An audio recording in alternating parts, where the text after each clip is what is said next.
Morales, Here. Cohen, Here. Carrasco, Here. Davis, Here. Esparza, Here. Arenas, Foley, Here. Mahan, Here. Jones, Present. Liccardo. Present. Thank you. Okay, item 8.1 are actions related to the Cannabis Equity Assistance Program, and that's going to be heard concurrently with item 10.2, which is the amendment to Title 20, amendments to Title 20 and 6 of the Muni Code relating to zoning and licenses and regulations. So we're going to have a presentation on both. We'll start with 10.2 and then go to 8.1. And thank you, Sarah, Michelle, and team for all your work on this. Okay. And Martina Davis, thank you. All right. Let me just put it in. Okay, good evening, Mayor and Council members. My name is Martina Davis. I'm the Acting Division Manager for our Citywide Planning Division in PBCE. I'm joined today by Wendy Salazzi, the Division Manager for the Police Department's Division of Cannabis Regulation. Together, we'll be presenting the 10.1 updates to the zoning and regulatory ordinance. So just jumping right in, first, the zoning changes we are recommending tonight. We are recommending adding a new use, a delivery-only cannabis business use, so a retail establishment that does not have a public interface. We're proposing to allow that in industrial areas. We're also proposing to change where retail storefronts for cannabis would be allowed from industrial areas to commercial areas, so new storefronts would only be allowed to open within commercial zoning districts. We're proposing to update or modify some of the distance requirements to sensitive uses. I'll talk about that in a moment. And we're also proposing to replace the current exclusion criteria from the North San Jose, Edenville, and International Business Park Enterprise areas and replacing it with a police beat exclusion that I'm also going to talk about in a second. Finally, we are proposing to remove that restriction from cannabis uses operating on the ground floor downtown and to update the verification process so that a zoning code verification certificate would expire in 2 years if the business does not open in that time. This column on the left shows you the zoning districts where dispensaries, or what we are now calling cannabis storefront retail establishments, would be allowed to open. These are all zoning districts where commercial retail is allowed, either as a standalone or sometimes in a mixed use format. Column on the right shows the zoning districts where delivery only uses would be allowed. So these are consistent with the other non-public facing cannabis uses like processing, manufacturing, or cultivation. I mentioned a new exclusion criteria. So what we did is we went ahead and took an idea from the criteria for looking at alcohol licenses. So licenses for off sale of alcohol. They have to go through a special process if they're going to be located within a police beat that's reporting 20% higher than citywide average in crime. So we took that same criteria and we're actually proposing it for cannabis businesses to be an exclusion criteria. So no new cannabis retail storefront would be allowed to open in these areas. And this map shows those police beats based on the 2021 data. The distance changes. So we are proposing to treat downtown and urban villages differently from the rest of the city, given their urban, mixed use, and compact nature. So for outside of downtown, the distance to sensitive uses would actually largely remain the same. The differences you will see is the distance between storefronts. We are recommending a 1,000-foot distance due to concerns around concentration of these businesses near each other. And then we're also recommending first changing the way that we measure the distance to residential uses. Right now it's measured from the building envelope containing the cannabis use in a straight line to the nearest residential parcel. We're recommending changing that way of measuring it to a path of travel, where it would be from the publicly accessible entrance of a cannabis business along a path of travel by a pedestrian way to the nearest residential property line. And we're also recommending changing that distance to 300 feet. For downtown and urban villages within downtown, we are proposing to align the distance requirements pretty close to the state mandatory minimums. When we looked at applying all our existing distance requirements downtown, we found essentially no available sites. So we are proposing some modified distance requirements. You'll see we're recommending to keep the 1,000 feet from schools, but go with the state mandatory minimum for daycares and youth centers. And then the only other distance requirement we would retain, that's a San Jose specific requirement, would be the distance between storefronts at 500 feet.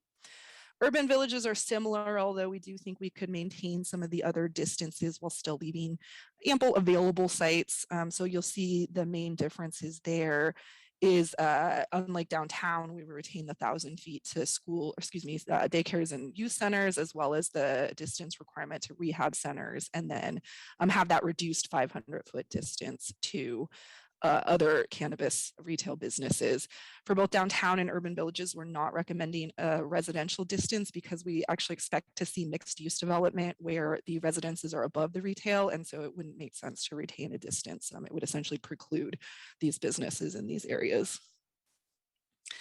This map shows our analysis of potentially eligible sites. You can see about 1,300 eligible sites, for delivery, and 1,400 for retail. Retail's in the blue, and you can see it's spread pretty well throughout the city.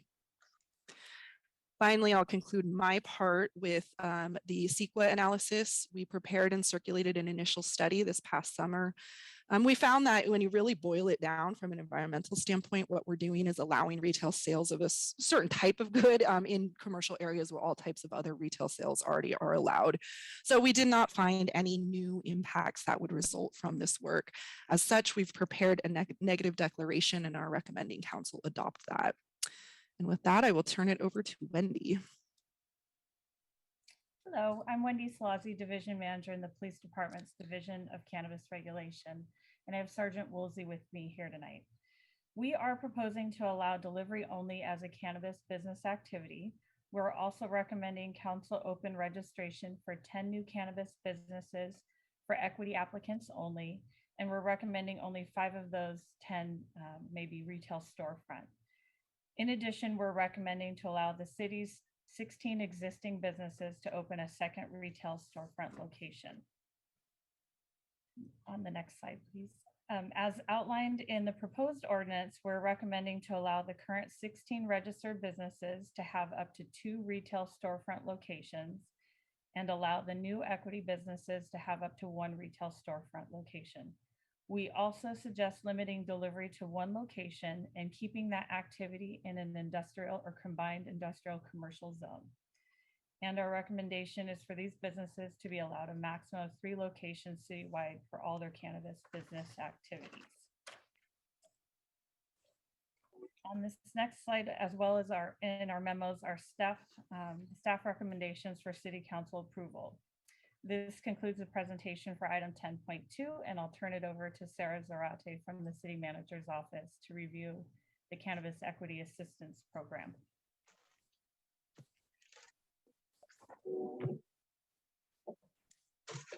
Good evening, Mayor, City Council, and members of the public. My name is Sarah Zarate, Director of the Office of Administration, Policy, and Intergovernmental Relations. I'm joined by our resident cannabis policy expert, Michelle McGurk, to present a review of our cannabis equity assessment. And we'll be joined by our colleagues in the Office of Economic Development and Cultural Affairs to answer any questions. In her book, The New Jim Crow, Mass Incarceration in the Age of Colorblindness, Michelle Alexander wrote, quote, "Nothing has contributed more to the systemic mass incarceration of people of color in the United States than the war on drugs," end quote. Indeed, even if the outcome is not incarceration, the impacts are deeply felt beyond individuals and extend to larger communities. This 80-page report sought to explore the local context of a much larger social system to identify impacts in San Jose around cannabis prohibition and the war on drugs, and use that information to develop the program recommendations before you today for the Cannabis Equity Pilot Program. While we were limited by available data or robust statistical analysis, the data reviewed did point to local disproportionalities in line with state and national trends. Our analysis included arrest data from 2009 to 2018 that the San Jose Police Department provided to the State Department of Justice. This chart shows cumulative arrests for a given year, then breaks down the share of arrests by race and ethnicity. The largest share in blue was in the Latino X population. The orange share is arrests of Black individuals, the yellow is of white, while the green is of other races and ethnicities. Importantly, the state format does not separate data for Asian Pacific Islanders. Additional charts in the report show the disproportionality of arrests for Latino and X and Black individuals compared to their share of the city's population. You'll note that arrests dropped dramatically in 2011, which coincides with a significant change in enforcement practices, including changes in the Obama administration enforcement policies around cannabis possession. In addition to demographic analysis, staff use publicly available police data to geographically map calls for service and traffic stops related to cannabis. Color coding indicates census tracts with cumulative incidents over a designated amount. Neighborhoods with higher levels of incidents were more likely to be of Latino, X, or Asian, or lower income. The map on the preceding slide may look familiar as it shares similarities with other maps used for developing city programs, areas known for current and historic disadvantages. Seeing this relationship between higher arrests and areas of historic disadvantage, staff used the Metropolitan Transportation Commission's Equity Priority Communities Map and the Historic Strong Neighborhoods Initiative Map as a starting point for eligibility criteria for an equity program. And with that, I'll pass it on to Michelle McGurk to talk more about the recommended pilot program components. Good evening, Mayor and Council. Michelle McGurk, Assistant to the City Manager. First, I want to stress that it's very important to note that state law does not allow our government agencies in California to provide preferential treatment based on race, ethnicity, or national origin. So most cities in California with cannabis equity programs use impacted neighborhoods as the starting point for their equity criteria. The administration proposes, as Sarah mentioned, using residents in an MTC equity priority community or former Strong Neighborhoods Initiative neighborhood as our geographic criteria. So as you can see here from the slide and from the staff memo, residency and income would be mandatory requirements. And then we would look to require some experiential items. So for our equity owners, we would first require residence and time in the community, then look at income level, 150% of AMI or below, and completing the Cannabis Equity Academy that we'll discuss in a moment. We then have a list of 4 experiential items, and I do want to clarify that the bullet point, and it's one of these 4 that they would check on the box. The bullet point that says work in the cannabis industry since 2009 for 2 years could include work in the regulated industry as well as in the unregulated industry. We also wanted to provide some additional ownership criteria that are intended to hopefully prevent some of the predatory ownership situations that we discuss in the cannabis equity assessment, including allowing a group of equity partners to share ownership as together. So we also have eligibility criteria for equity employees. And this criteria would be broader than for owners, and the income level would be lower so that we would focus on residents who have the greatest need of access to quality jobs. It is important to note that we currently don't have funding for an equity employment program, and our Work to Future program is restricted from working with cannabis employment due to federal funding requirements. So with equity ownership, the key issues are how can San Jose encourage entrepreneurship, maintain effective regulation, and address the types of challenges and needs that are identified on this slide. Access to capital is the most significant challenge cannabis businesses face, especially with traditional banking and SBA small business financing not being available to cannabis businesses due to federal restrictions. The city manager's office, in collaboration with the Office of Economic Development and Cultural Affairs, has designed an outline pilot equity program to address these risks by focusing on the need for widespread awareness of the program, effective and tailored industry and business advice and regulatory assistance, and resources to help future entrepreneurs access capital and address recruitment and workforce conditions. So the pilot program is designed over 4 phases. The first phase centers on outreach and a pre-registration process to ensure that we have participation by eligible equity applicants in the Cannabis Equity Academy. This would also be the phase where staff would do the RFP to procure the consultants for the Academy.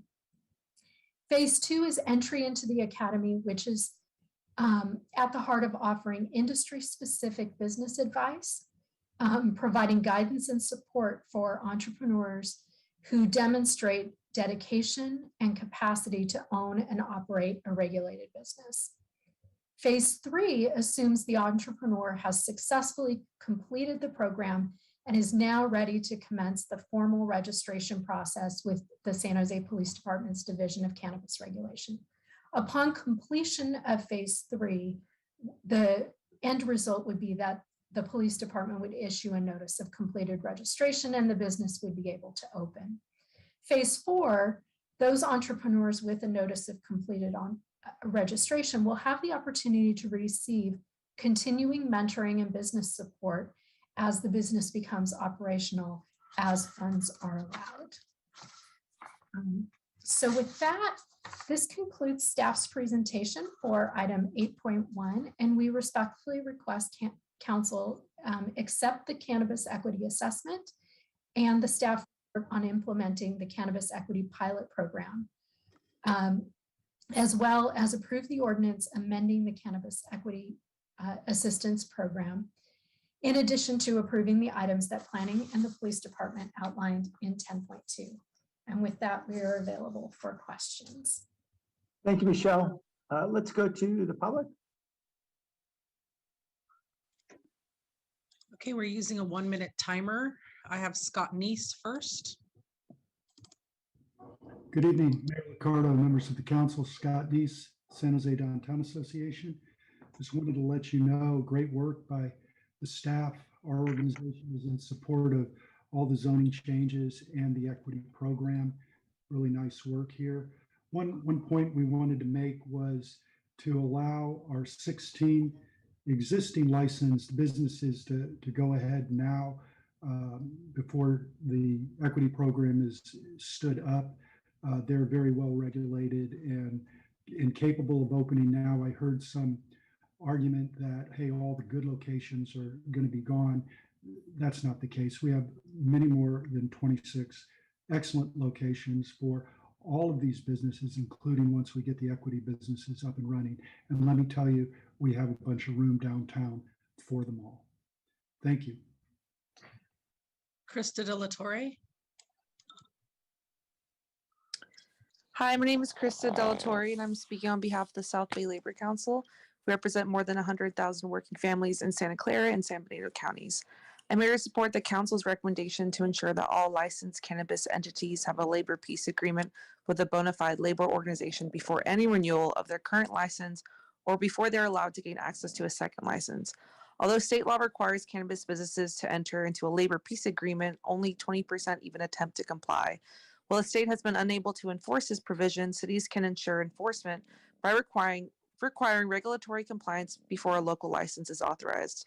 Therefore, we recommend that the city of San Jose should require that all cannabis employers in receipt of a city license must submit a copy of their signed labor peace agreement with a bona fide labor organization to the appropriate city department. Thank you. Mike Sodergren.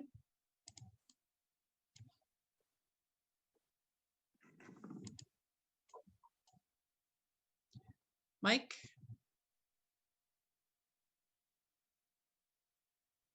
Last call for Mike Sodergren. Okay, I'm going to move on to Ashley Block.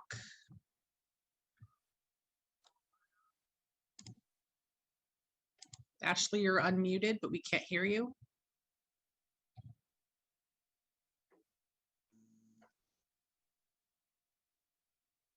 Can you hear me? Okay, we can hear you now. You're very quiet, but we can hear you now. Okay, great. Good evening, council. My name is Ashley Block, and I'm here tonight on behalf of social equity applicants intending to apply for a retail store for licensure in San Jose. I would like to kindly ask and strongly urge that you do not enforce 5 social equity operators to be stuck in the delivery-only form of licensure while the legacy operators continue to dominate the retail space, allowing only 5 of the new social equity licenses to engage in retail sales would mean that social equity retailers only account for roughly 11% of the city's retail sites. Allowing all 10 to engage in retail sales would still only amount to 23% of the city's retailers, which, although still not in line with other municipal social equity programs, is worlds better than 11%. More specifically, I would like to point to the amendment provision C2, which states allow up to 10 new cannabis dispensary businesses with equity business owners to register, only 5 of which may be storefront dispensaries. I would like to suggest that you strike the second portion of that provision that reads only 5 of which may be storefront dispensaries. Thank you for your time. And Aurelia Sanchez.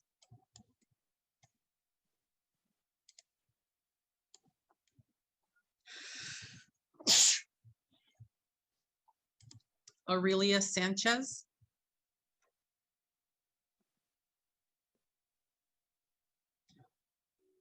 Last call for Aurelia. Okay, I'm going to move on to Huáscar Castro.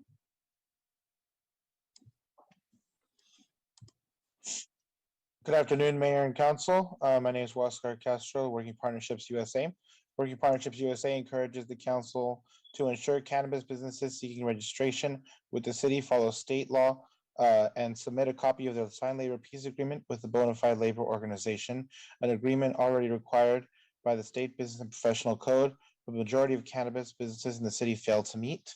I'd like to thank staff for all this work to this point as well. Labor peace agreements are essential to ensuring workers have a voice on the job and that we can help promote the cannabis industry as a high road industry capable of creating family supporting jobs going forward. We'd also like to express our thanks to council members Esparza, Foley, Perales, Cohen, Arenas, and Carrasco for the support on this issue. Thank you very much. Fernando Alvarez. Hi, my name is Fernando Alvarez, San Jose resident and founder of Vapor Tent Lounges, state licensed cannabis event organizer. First, I thank you. It's really good to see this report on the Cannabis Equity Assistance Program. I'd also like to reference the attached supplemental memo by Perales, Carrasco, and Foley, and the written public comment from Executive Director of the Downtown Association regarding state licensed social consumption events. As a first business license in California, I've had the privilege of working with multiple jurisdictions on their respective social consumption policies. Cities like San Francisco, which led to their Outside Lands Music Festival, Stockton, California, which is my city of birth. We're actively planning multiple events for 2022 in which we're going to prioritize social equity. And so like that said, I just like to offer myself as a resource to San Jose to help expedite any review, analysis, best practices developed over the 4 years of being licensed by the state. Again, my name is Fernando Alvarez, founder of Vapor Tent Lounges. I'm in full support of the Cannabis Equity Assistance Program and social consumption events. Thank you. Hector Moreno. Good evening, Mayor, members of the council. Thank you for your hard work. I like to thank you for this, for bringing this up. And I like to see that the city put some kind of law where they're required to, just like the state requires a labor peace agreement with a bona fide labor peace agreement with the organization. Thank you and have a good night. Daniel Montero. Good evening, Mayor, City Council. I'd like to thank the city staff for. Okay, Daniel, we can barely hear you. Is this better? Can you hear me better? It's not better. Okay. I'll speak a little bit louder. I'd like to thank the mayor, city council, and city staff for the hard work And I would like to request the consideration to make the residency requirements more inclusive so that we can have an equity program that will benefit the city over time. And the more inclusive we create our program, the more tax revenue will be generated that before the decade's over will definitely dwarf the cash that's filling coffers today. So thank you for your consideration. Ms. Rayan Mendoza. Yes, good evening, Mayor and City Council members. Yeah, please make sure the workers have a voice, please, and make sure they have a peace agreement with the cannabis industry. Thank you very much for that. Thanks. Back to council. Okay, thanks everybody. And thanks to members of the community for speaking and participating.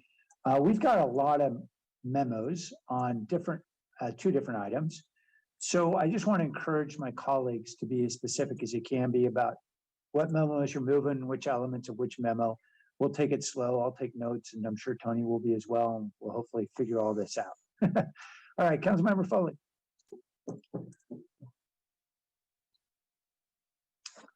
Councilmember Foley, I think you're on mute. You are. Whoops. You know, you'd think I'd figure this out after so many years. Okay, before I begin, I just want to make sure. So we're going to have two separate motions, and is that the way that we should be doing this? Moving, because I You don't have to. Okay, well, I'll do what I'm going to do, and then Okay. we can see where it goes from there. How about that? That sounds good. Okay, so in just some background, in 2019, I brought forward the idea that was a land use issue to increase the number of cannabis licenses from the current 16 to an unspecified number. It was a land use issue because the current policy, before we pass this one, hopefully, restricted where the cannabis dispensaries could be located. And they ended up being located heavily concentrated into District 7 as an example. So one of the things, or three of the things that I hope to accomplish by this proposal, and hopefully we'll get it passed by the council, is number one, expand the cannabis licenses from 16 to 32. I'm not going to address the equity piece right now. I'll let others talk about the equity piece, but that is also an important component. The other was to move the heavy concentration of dispensaries from District 7 in particular to throughout the city. And the third was really a way to generate more taxes. You have more businesses out there who are selling cannabis. They pay a lot of taxes, and that can do a lot for our city. At the same time I brought that forth through priority, Councilmember Perales and Carrasco brought forward the equity piece, and I'll let them talk to you about that. So here we are 3 years later with proposals before you. The reason allowing more licenses is important is because we've got a lot of black market illegal dispensaries that are occurring throughout the city, and we need to put a stop at it. We need to allow access to cannabis that is a legal substance in this state and allow it to be sold in other locations within certain parameters, treating it much like we would alcohol.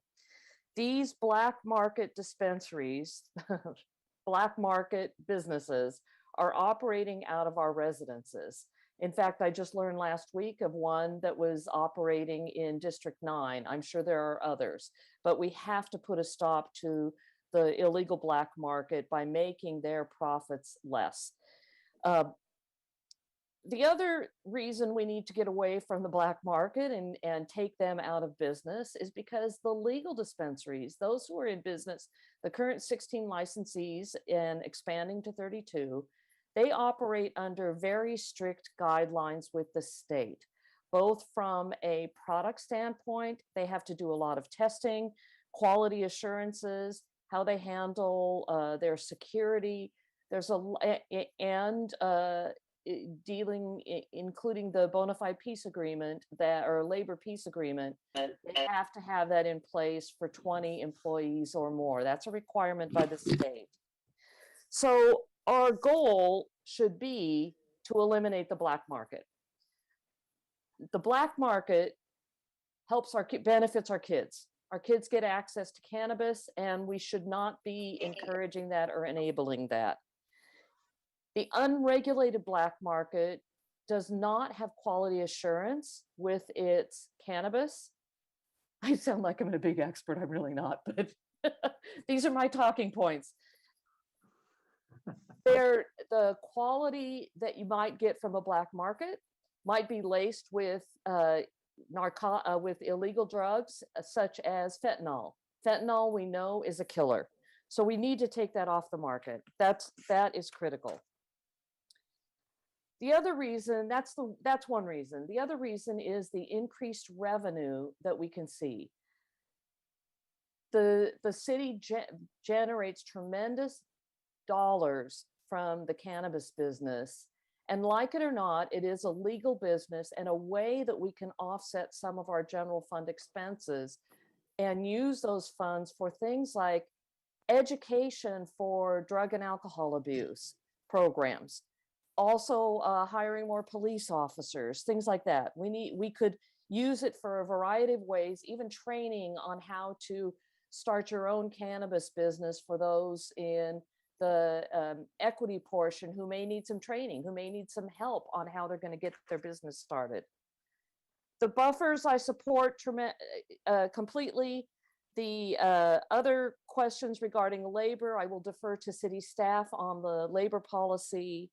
And when it comes to the Cannabis Business Academy, that's a great idea, but I don't want to delay implementing the 16 additional licenses until the Cannabis Academy is up and running, because I'm not sure how that's going to work.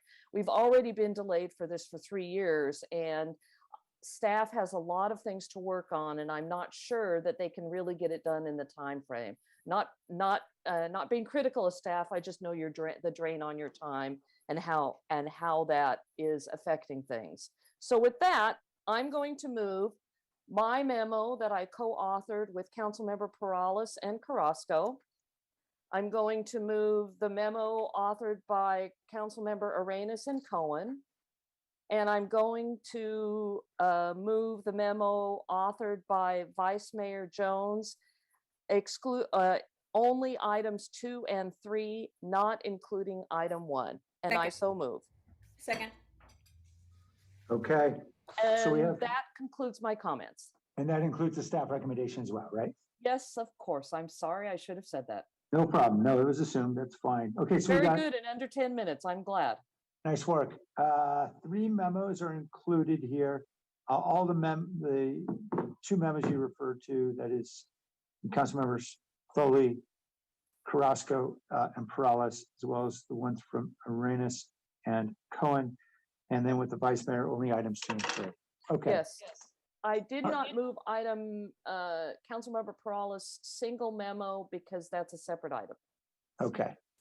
All right. Councilmember Perales. Yeah, thank you. And just to be clear, I guess, on the motion, did that move for both items, 8.1 and 10.2? I think Councilor Foley said she just did not include that solo memo for myself. Is that correct? Or was it just the items under 10.2? If I need to move 8.1, I will, but I thought you were going to do that. So. Oh, well, then what I'll do is I'll make my comments, and then maybe I'll just ask for a friendly amendment and it can be included. So then that way we don't need the 2 separate motions. Okay, I just, sounds good. So, well, first off, thank you. Thank you to staff for all your work on this. Councilmember Foley provided, I think, a good history in regards to how we got here. There was, I think, multiple individuals with interest, both certainly within our community, but on the council here too. And I know some of the early work with Councilmember Carrasco on really trying to address the equity concerns from those that have been subject to criminalization, incarceration, based on our prior cannabis laws.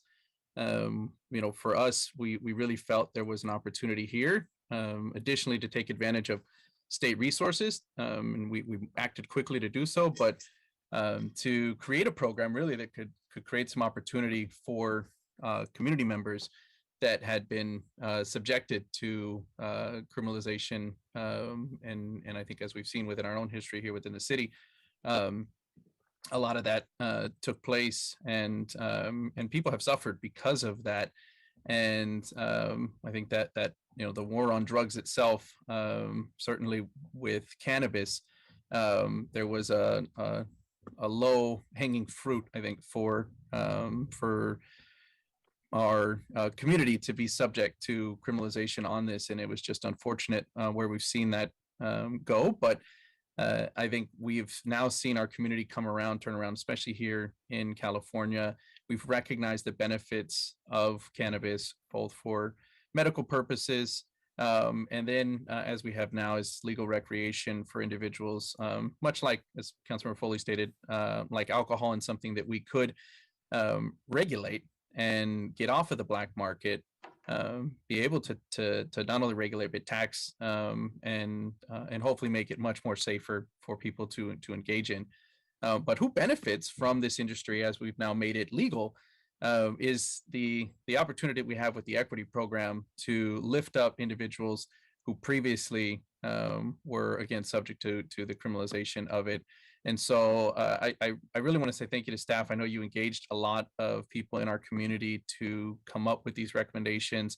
We had concerns from other cities that had rolled out programs that had been taken advantage of by some of the industry leaders, and taken advantage of the opportunities of expansion of new businesses through the equity programs in their cities.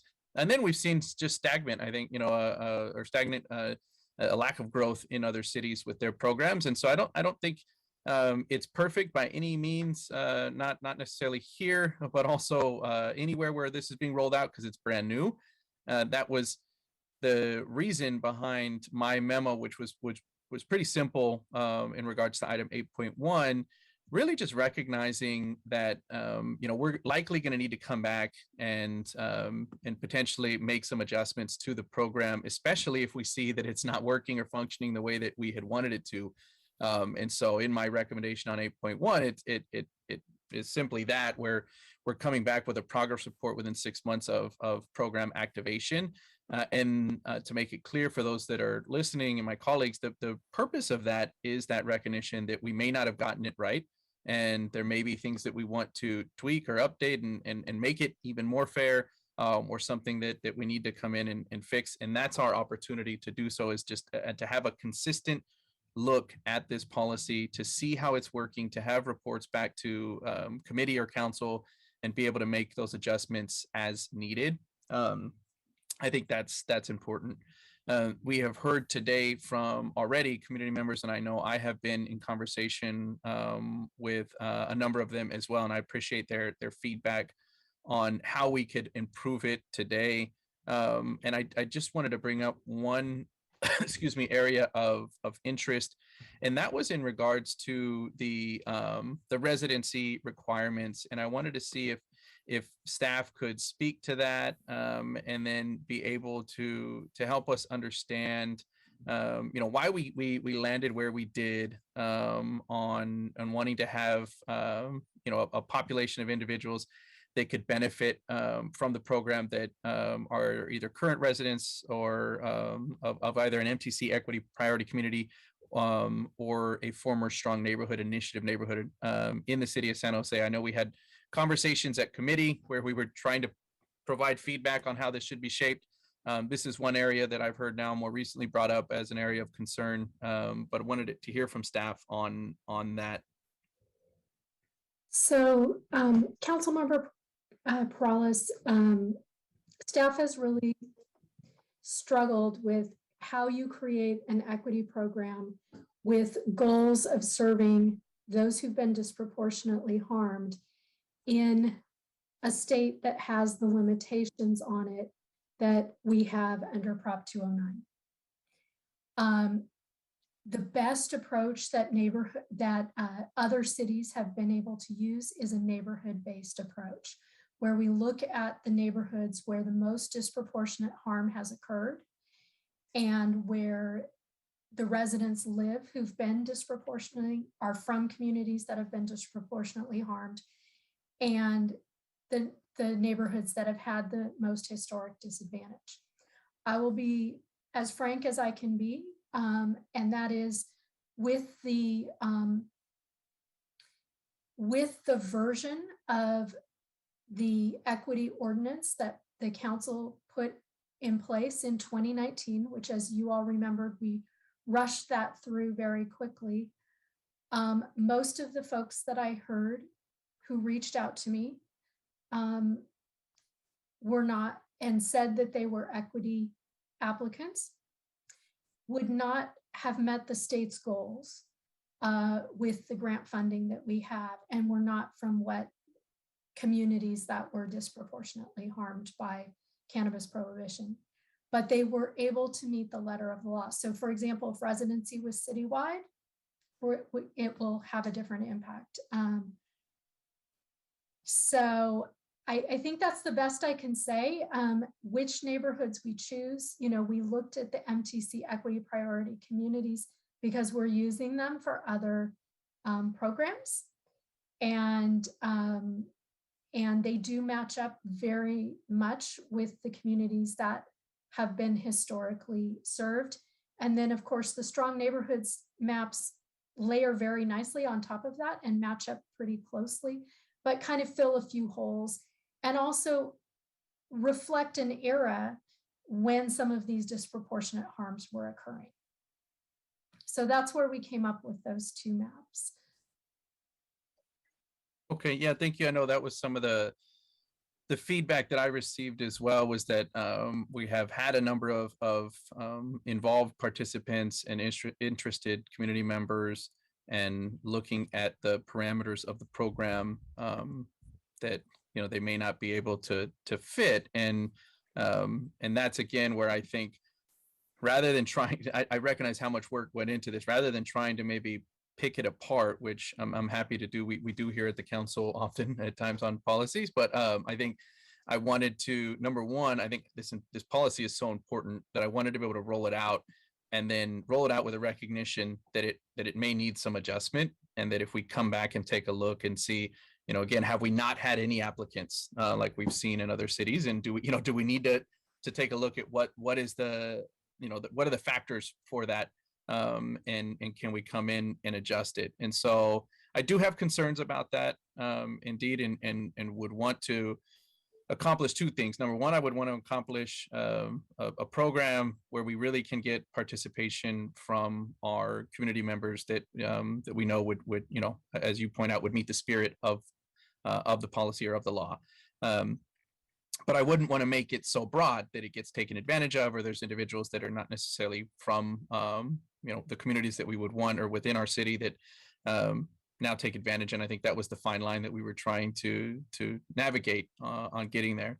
And so I do appreciate that work. I will make the friendly amendment if my colleague Councilmember Foley would include my memorandum on item 8.1 to accept the staff recommendation, and then again just to return back here 6 months after program activation, and then happy to hear from my colleagues, and see what their input is as we move forward through the commentary tonight. Thanks. Absolutely happy to accept that. Thank you. Okay, the motion is amended. The seconder, I'm sorry, was. It was, yeah, I'll accept it. Councilmember Kraska. Okay, thank you. Councilmember Esparza. Thank you, Mayor. So I'd like to thank staff for all their hard work on this. This has been, I know, happening since before I joined the council. There's been a big push for this. And so since the motion includes both 8.1 and 10.2, I just wanted to make some comments before I get to something, a point. And so in 2019, the City Council directed staff to look at options to limit the saturation of cannabis businesses in District 7. And staff returned with some measures that, that would do so, but I also wanted to give some context on why this has been such a priority for me and for the residents of my district. And so I wanted to specifically thank staff for the cannabis equity assessment, which covered the impacts from the war on drugs. And this report confirms what we largely already knew, which is that communities of color and communities with higher crime rates were the most impacted by the war on drugs. And so for decades, these communities have been subject to more arrests for cannabis-related crimes, not to mention the stigma that many of our communities of color have dealt with in regard to cannabis. So fast forward to the legalization of cannabis, the city of San Jose not only allowed, but essentially we required cannabis businesses to be in these same communities of color, to be in the same communities with high crime rates, and to be in the same communities where the war on drugs has been going on for decades. And so in District 7, currently all of the cannabis businesses are located in police beats that have 20% more crime than the average. And the overwhelming majority of cannabis businesses are in majority census tracts, some of which have an over 96% people of color population.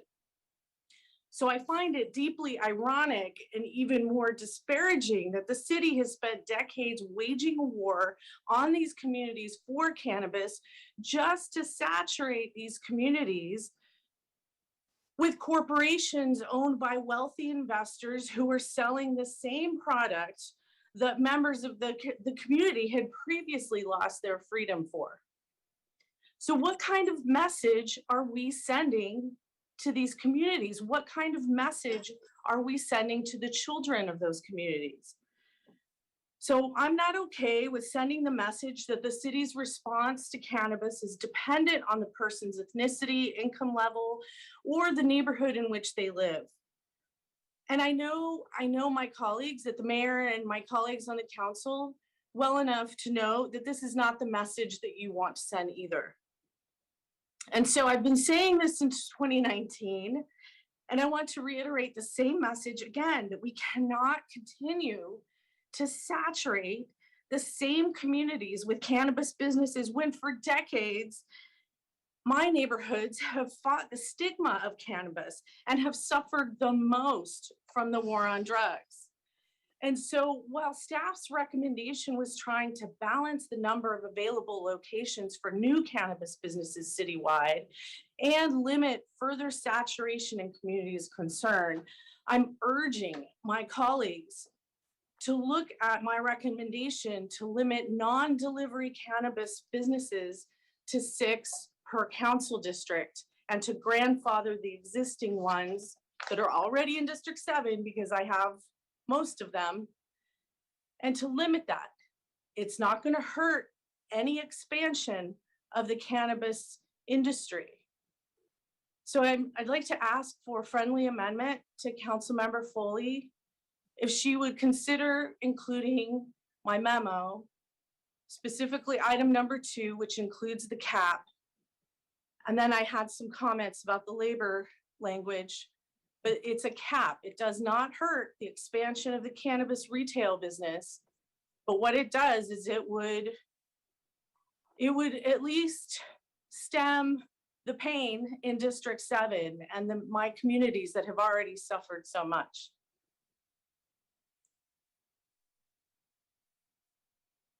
Councilmember, I hear you and I hear your plea. I'm grappling with it because if we adopt the proposal, it limits the growth of dispensaries based on crime rates. And in your district, that means that you wouldn't have an opportunity for any more expansion because of the crime rates, the trigger crime rates. One of the reasons I brought this forward is because of the heavy concentration of dispensaries in your district. So I'm extremely sensitive to that. I'd like to hear some more discussion and then come back to it if that's okay. As far as the 6 non-delivery cannabis issues, I mean, I suppose I'm okay with investigating it. Let me think about it for a little bit if I could. As far as the bona fide labor organization, we already have that. They all licensees who proceed through the state who have 20 employees have to have a bona fide labor peace agreement with an organization. It does not have to be local labor. It could be labor in anywhere within the state. So I think the way I read your memo is that it has to be local, but some of these businesses may already be operating with labor agreements in other parts of the state. So I'm going to say no to the first part. I want to think about the second part a little bit and listen to what others have to say, if that's okay. So before I respond to that, I wanted to ask Michelle McGurk on the history of the cap. If she's, are you still on? There we go. Yeah, I'm here, council member. Thank you. So for those of you, and the mayor may remember this, as I think he's the only one who's left from the early days, as well as myself.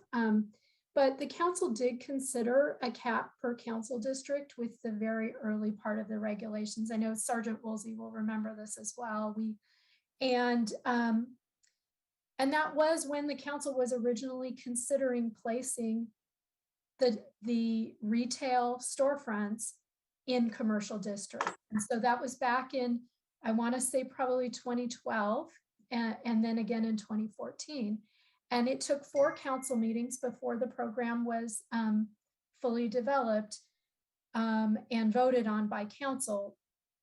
And in that, when they switched to the industrial districts, they took the cap, kind of fell off the table in those negotiations.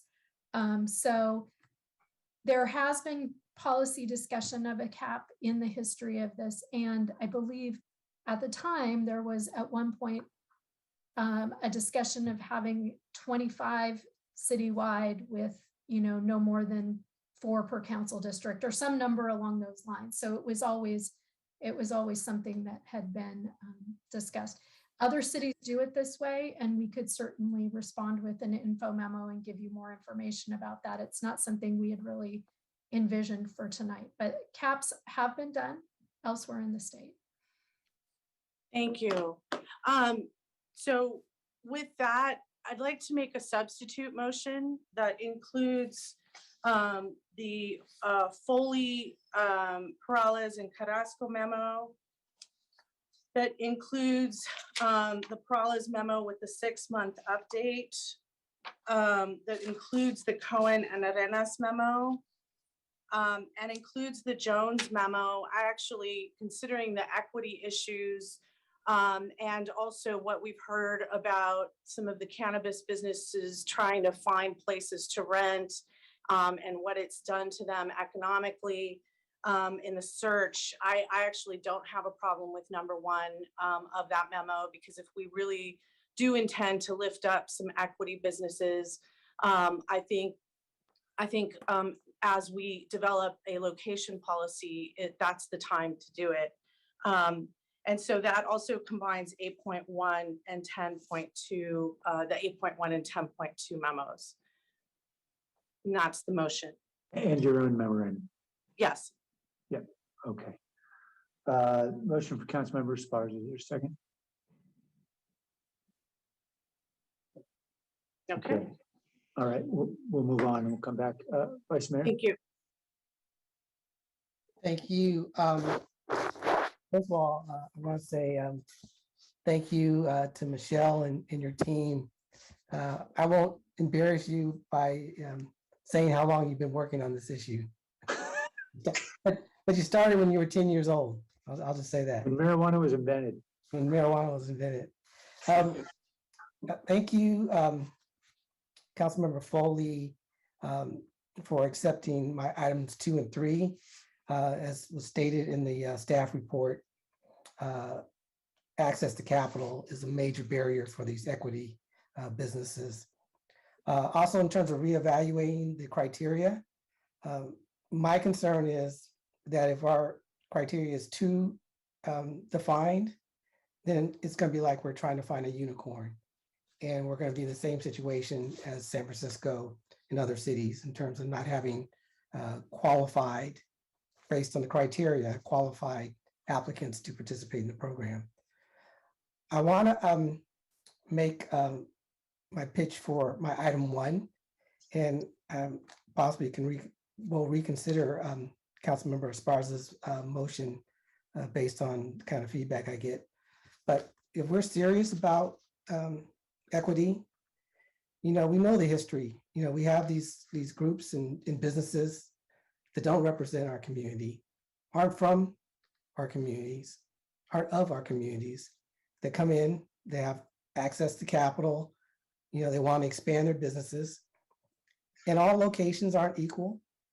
Some locations are better than others. We also know the impact of these businesses coming in and dominating the market and making it more difficult for equity owners to establish their business and grow their business.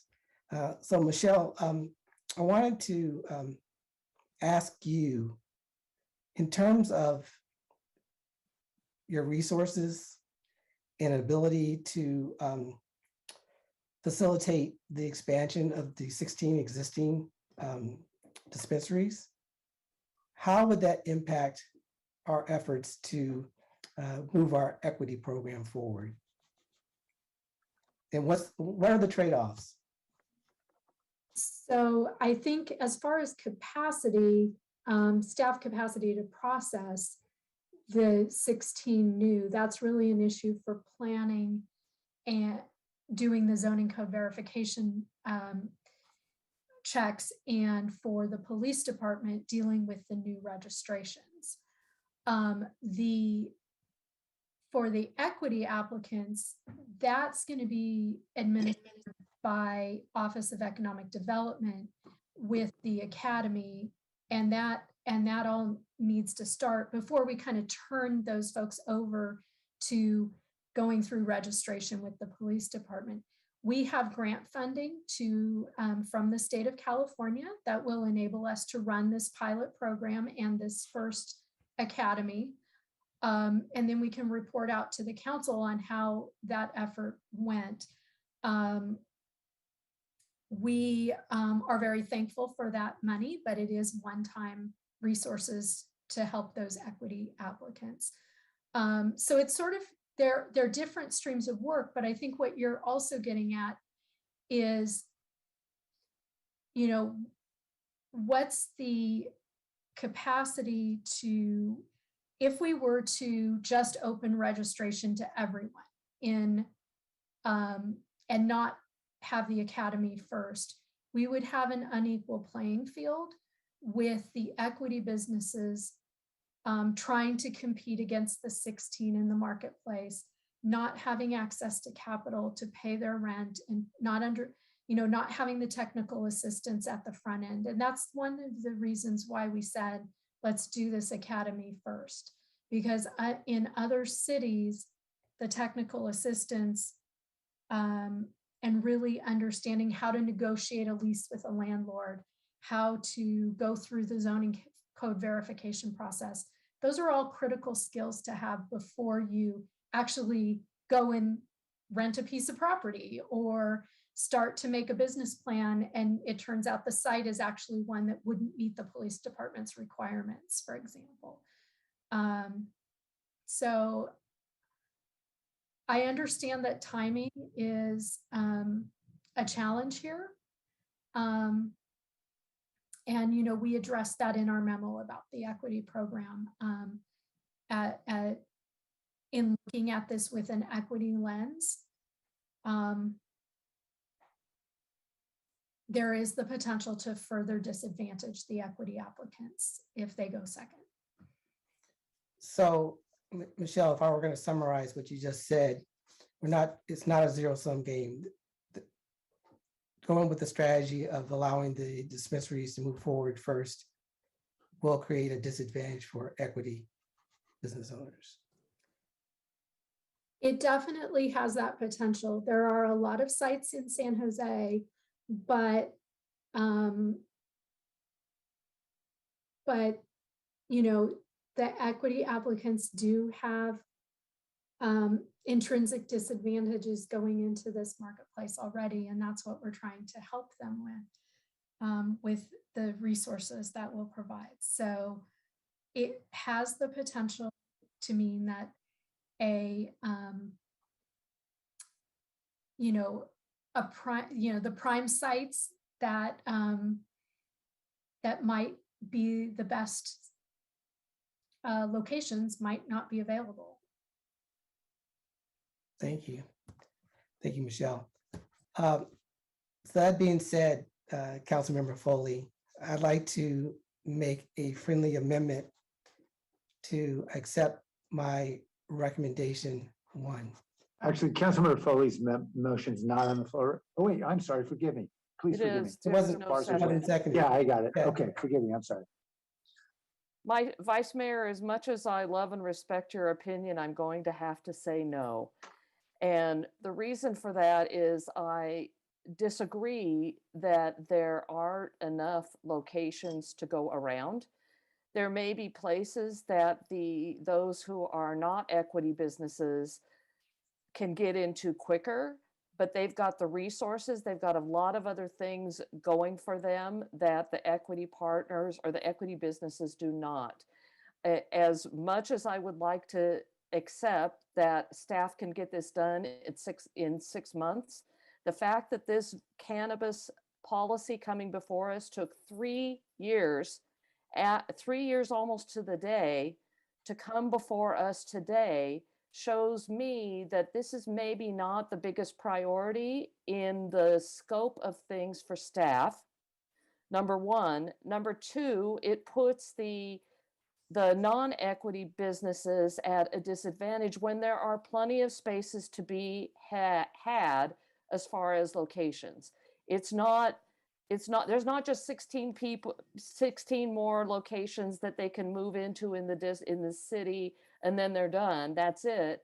There's a lot of places. If you look on their maps, there's a lot of locations that these can go to. So I'm having a real difficulty saying the equity piece has to go first. The Cannabis Business Academy, which does not exist yet, has to go first before the other 16 licenses can go and expand their businesses. So I'm sorry, it's a no. Long answer for that. Well, Councilmember Foley, you declined my friendly amendment in a very nice way. So thank you for that. I felt compelled that I wanted to make my case because I strongly believe that we are going to put these equity businesses at a severe disadvantage. And I hope I'm wrong, and I hope you're right. And maybe 6 months from now, when we do a check-in, maybe we can change strategies. Absolutely. 6 months, let's see where we are. Thank you. Thank you. Thank you, Mayor. That's it. Thank you. I just had a few questions of staff. I appreciate that the dialogue, and it's been a very good one. I also appreciate Councilmember Foley's point here, which is, there are 2,700 locations. And Lord knows we've got a lot of vacancy in the city. So I suspect there's going to be a lot of opportunity for everyone here. But I want to go to this issue about arrest data, because I was just looking at slide number 3 in the 8.1. If we could go to that, and it describes a lot of arrests, at least back in 2009, 2010. And I'm guessing whatever the decline was, it probably had less to do with, I'm guessing, President Obama's policies and probably maybe the change in police chiefs. Because I know we had a transition around that time away from Chief Davis. So I'm guessing that might have had something to do with it. But anyway, I was just surprised to see that many arrests because, I was at the DA's office, a half decade before that. I think I left in 2006. And, I only had felony assignments, so I didn't see any marijuana cases, but I would have been surprised to know we were getting more than 10 arrests because, unless you were transporting 100 pounds of marijuana, nobody really cared about marijuana, at least in the DA's office. It just wasn't a priority. And so, compared to all the other crimes we were focused on, So I'm just trying to understand, were those actual arrests or were they perhaps citations, for infractions or misdemeanors that someone would receive, like you get a ticket? Mayor, it's a combination of data and it's much more explicitly described in the fuller assessment report Okay. in the slides. So you're right, it's probably a bit more nuanced, but yes, it was all the data that was turned over to that in the category of marijuana to the California Department of Justice. Okay. Understood. So, I understand there can be a lot of nuance in how we describe things. I'm guessing also a fair number of these may have involved cases where somebody's being arrested on a far more substantive offense and they just happen to have marijuana and so they include that as a charge. I would just be very surprised if we were driving those kinds of numbers in marijuana arrests, particularly Prop 36. At the time, we just weren't getting people arrested, in my recollection. But again, I know I had a bias because I was handling mostly serious felony cases. On the use of the crime index to preclude particular new businesses coming in, what I'd heard from some in the industry was a concern that commercial locations, for example, in a mall where we might expect to see a storefront business, and I'm sure they would love to locate where there's a lot of foot traffic, they'd be precluded because you tend to have, not artificially, you have higher reporting of crime rates in heavy retail areas, like, for example, a Westfield Mall. Even though nobody would say that's a less safe place, it just so happens around retail businesses, you're going to have a lot more calls for service for everything from loitering to theft. And so you get the spike in numbers, even though we know there are far less safe places in the city. And so I wanted to unpack that a little. Am I right in believing that Valley Fair was one of the areas that was like precluded, or am I mistaken about that? I think Martina can probably provide a little bit of background on what planning assessed on that. Yeah, let me take a look at Valley Fair, and I do want to know, Wendy, would you like to take this one, since this was a bit more of a police department recommendation criteria than came from the planning department?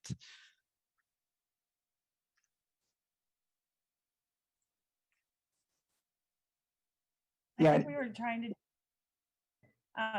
trying to look at, because oftentimes it was compared to liquor licenses. So we were trying to look at something that was a similar measurement to where we could not continue to be over concentrated in certain areas, especially right. Concerns. So we just tried to mirror that. Yeah, I appreciate the intent. I mean, I guess, this issue recently came up for me because we were looking at East Santa Clara Street as a potential location for a liquor store. And I just assumed it would be, above median with regard to crime reports. Since, I go home all the time that way and see plenty of activity out in the street that would lead me to believe it's a target rich environment. And it wasn't. And, I suspect the reason why is what we all know about many neighborhoods and communities where calls aren't being made, even though we know crime may be occurring. And so I wanted to ask, if we're going to come back in 6 months anyway, could we explicitly look at an income-based approach to precluding new businesses rather than one that's based on crime? I think it will address some of the concerns that Councilmember Esparza has raised. I'd like to think, since I know something about the demographics of her district, and I also think it will help us better focus on the communities that we're really concerned about protecting. Maybe before I just suggest that, could I ask if you guys considered that already and maybe thought it wasn't a good idea because of one reason or another?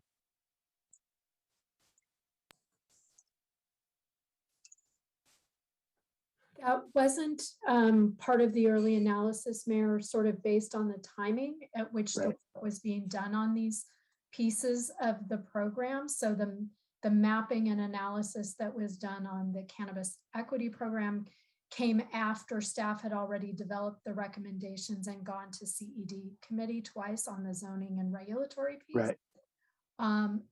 However, and I think it was a natural evolution that you look at these businesses from the similar criteria that you would look at alcohol related businesses. I mean, that's a close similarity. However, we could certainly look at something like the maps that we're using to encourage ownership and say, you know, we could use the MTC equity priority communities on the flip side. Right. Or we could use, I mean, it's which map to use is a policy decision that the Yeah, understood. And I don't want to throw a wrench into things. I'm happy to support the motion. I would just ask, since we're coming back in 6 months anyway, if staff could simply look at, you know, whether it's the MTC equity map or just a simple income,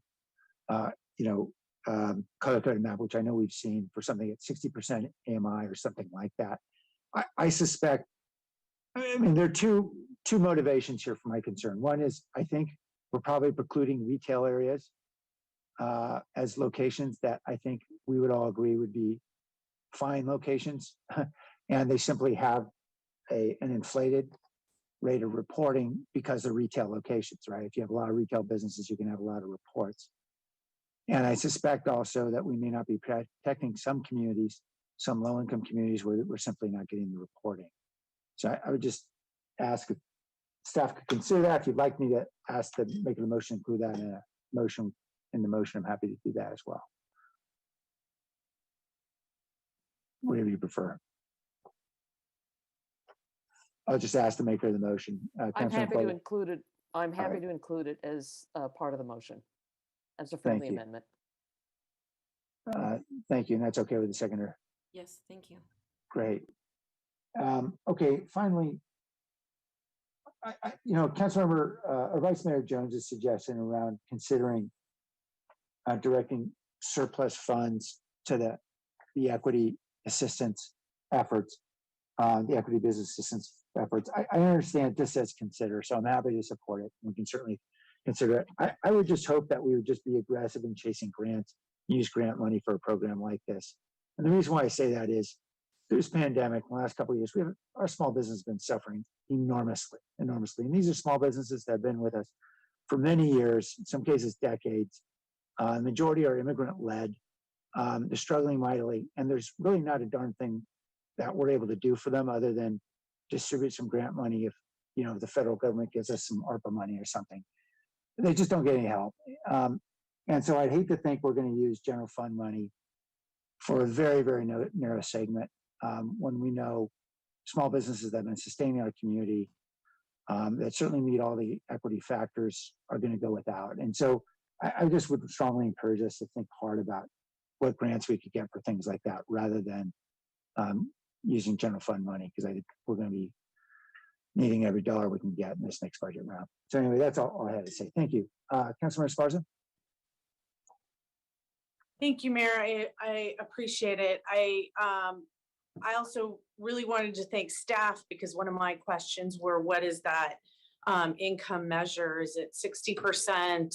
And I know that there are a lot of things that staff would like to do, but we have had, we just started, we're about to start year 3 of COVID, and we have had other issues, and a lot of the folks that have been working on this, I've been working closely with the EOC on food and all the life-saving work that we've been doing here at the council. So I actually wanted to ask Councilmember Foley, so there are some districts that have 0 dispensaries right now. They have 0 retail locations.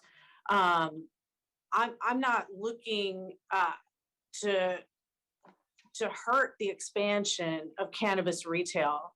I am trying to limit it in my district. I've been very open about that.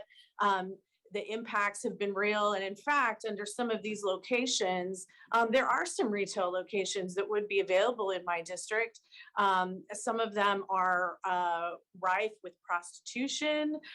Some are in very low income neighborhoods where there would be some openings under the current proposal.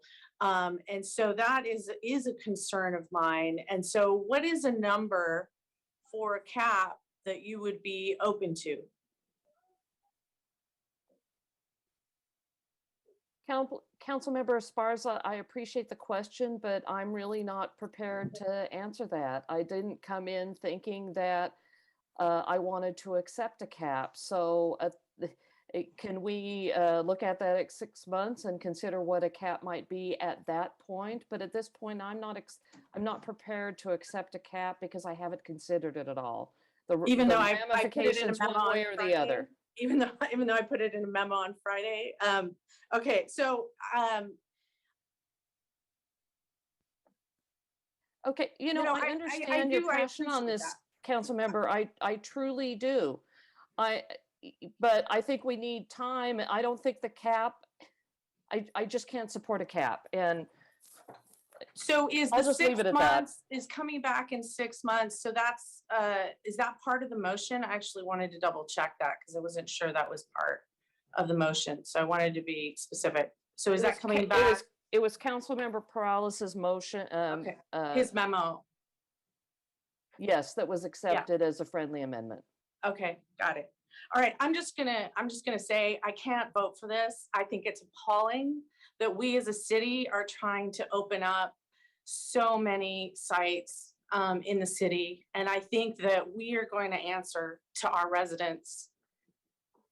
So I won't be supporting the proposal. I really appreciate the mayor trying to figure out some solutions. And thank you, Mayor, for doing that. But I just can't in good conscience go to the community and our residents that we are accountable to and say we want to expand more to their neighborhood. Thank you.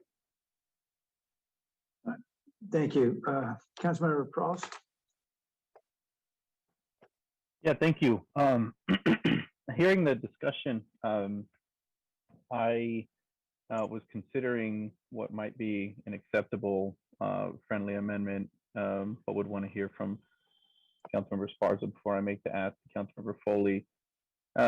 Similar to how we are looking at coming back in 6 months, because again, I think we recognize this may not be perfect.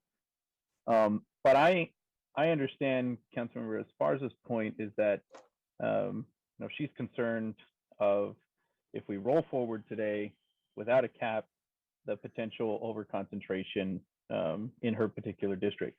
I'll add that I'm actually not concerned about that, and I actually think 6 might be too low for District 3, for instance. If you have a couple serving different portions of downtown, the downtown proper, we already have a couple in industrial areas in District 3, and prior to losing the westernmost part of my district where Airfield was, I think we would have been close to that cap already. And so I'm not as concerned about that, but I understand that she is, and other council members may be. My suggestion was going to be that rather than stipulate it as a cap, we stipulate it as a check-in point. And so essentially there is an automatic notification to the council that's not a time limit. So it's not a 6 months or 12 months, whatever it is. It is if you have now a total of 6 dispensaries, or you have 4 and you've got 2 new applications for 2 new that would total to 6. Once you hit, and 6 is not a magic number, just I'm going off of what Councilmember Esparza was presenting here. Once you hit 6, staff is then required to come back to council for a notification. And that would give the council an opportunity to discuss that. And obviously at that point, give Councilmember Esparza or whoever it is, whatever council member, an opportunity to say, hey, yeah, I'm going to want to make an appeal as to why that might be too many. I don't even know if that's possible at that point for us to make a shift in the program, if we would have to put a cap today, or if we could put a check in that would then give an opportunity to a future council or this council to to make amendments. So maybe before I ask Councilmember Esparza, I'll ask staff, would a check-in at a certain number per a particular district, would that be possible for us to do? Yeah, we can come back with what we've seen from zoning code verification certificate and what people have been applying for. Are you suggesting a carve out for your district? If it made it more complicated, no. I was just trying to articulate that I don't have the same concerns that Councilmember Esparza does, and I actually think that for instance, because it is the downtown core, you may want a couple dispensaries with serving different parts of the downtown core, and then the rest of the District 3 area, which now stems up to parts that used to be District 4, where we may well go over 6, and I'm not as concerned about that, so long as they're legal businesses, and and so I'm not as concerned about that 6 number. But I don't necessarily care to have a carve out or not. I think, because what I'm not suggesting here is a limit. I'm suggesting a number that then triggers staff to come and check back in with the council. So then that way it's not a surprise to any council member. All of a sudden they've got 10 applicants right coming into their district. So it just heads that off and then gives the council an opportunity to have that discussion. One possibility would be that we have some means of tracking the zoning code verification certificates that have been approved. I think what's important to also note is this is, and Martina can talk about this as well, is that this is a process that is ministerial in nature, that it is not something that goes to planning commission. It's not something that comes to council with each individual business. So the zoning code verification certificate is sort of phase 1, and then they go over to PD for the next, to start their business location. So phase 2 is, and staff is correcting me, phase 2 is the zoning verification. They initially apply to PD and say they're looking at opening the second location. But I think the issue that you guys that the council is identifying here is the location-based piece of it. So there could be a means to track and notify. Okay, so there could be a means to do that. Yes. The follow-up to that would be, would there be any opportunity for the council to hit a pause button or shift gears if they decided they wanted to, if all of a sudden there was something alarming to the council based on that geographic data, right? Could we legally come in and hit a pause button on the program or something like that?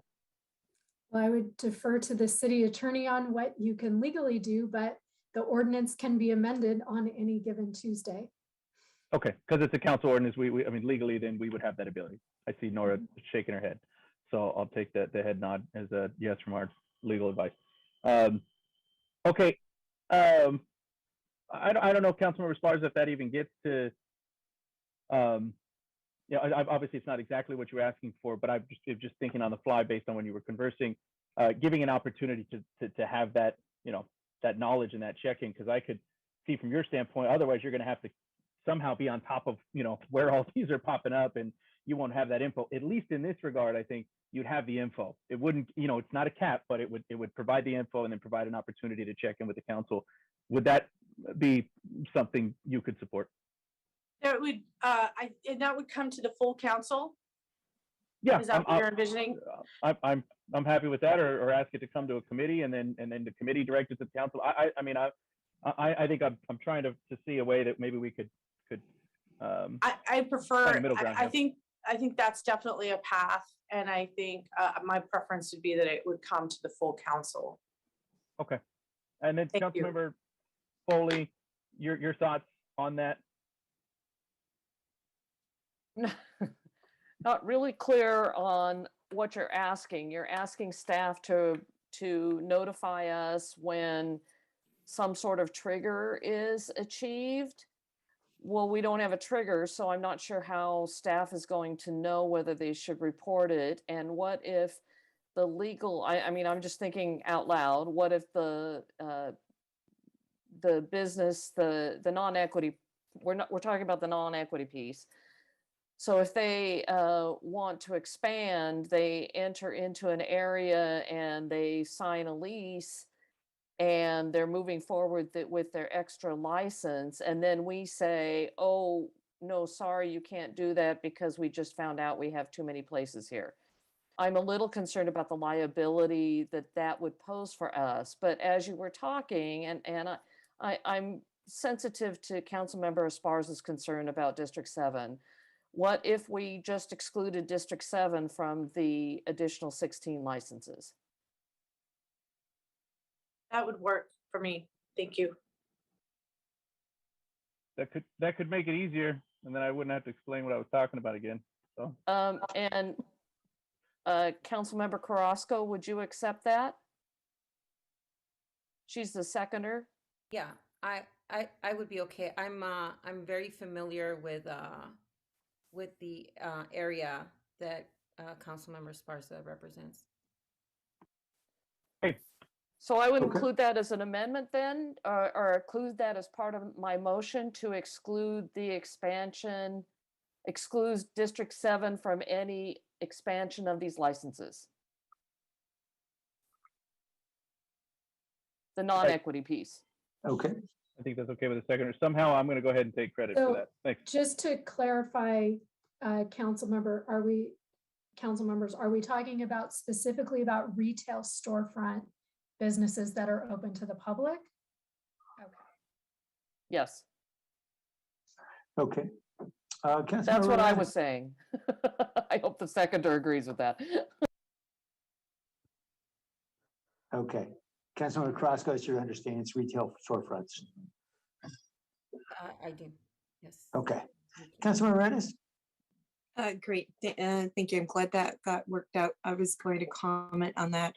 I know that there's some areas of San Jose that are more concentrated than others.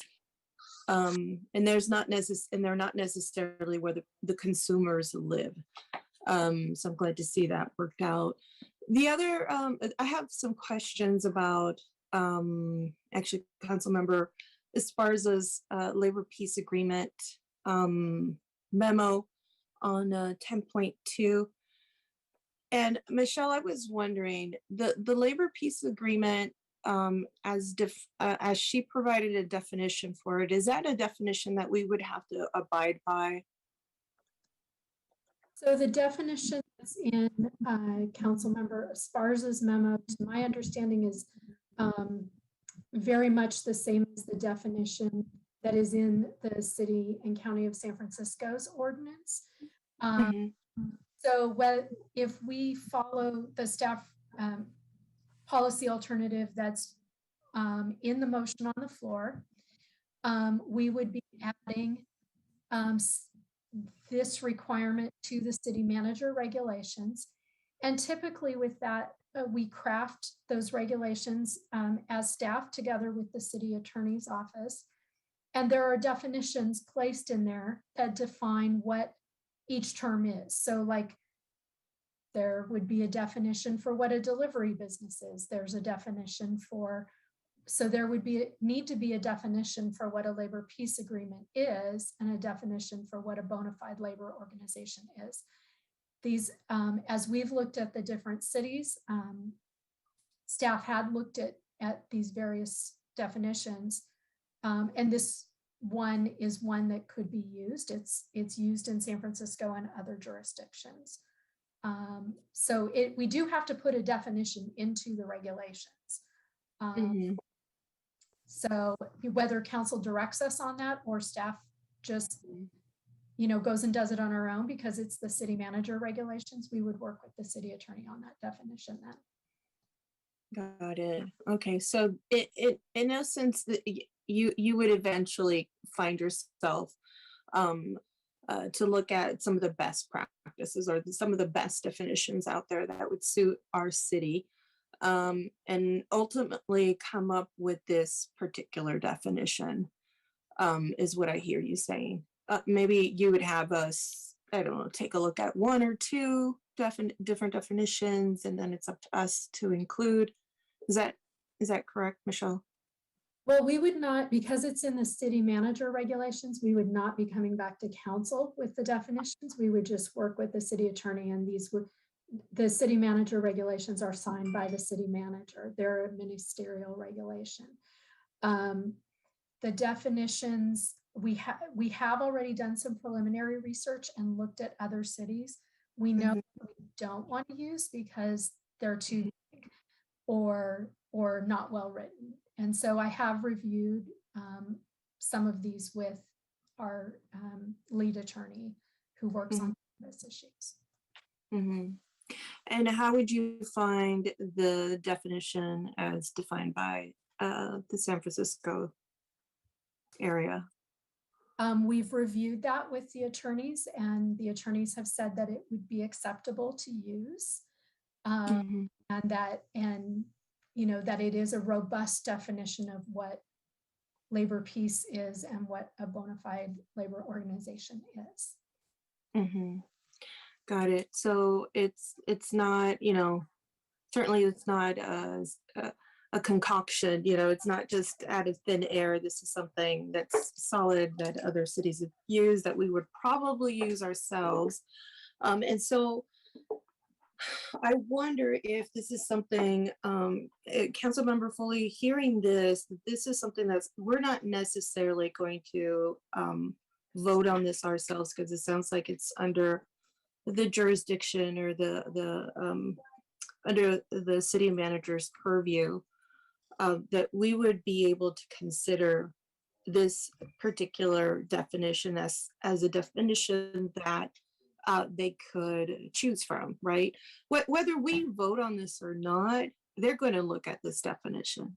I think it just, I'd like to see if you're open to an amendment to have this as one of the definitions that they're going to look at, and not necessarily decide in the moment right now, but have it be one of the, I don't know, one of two options, one of three options, whatever it is that they're looking at.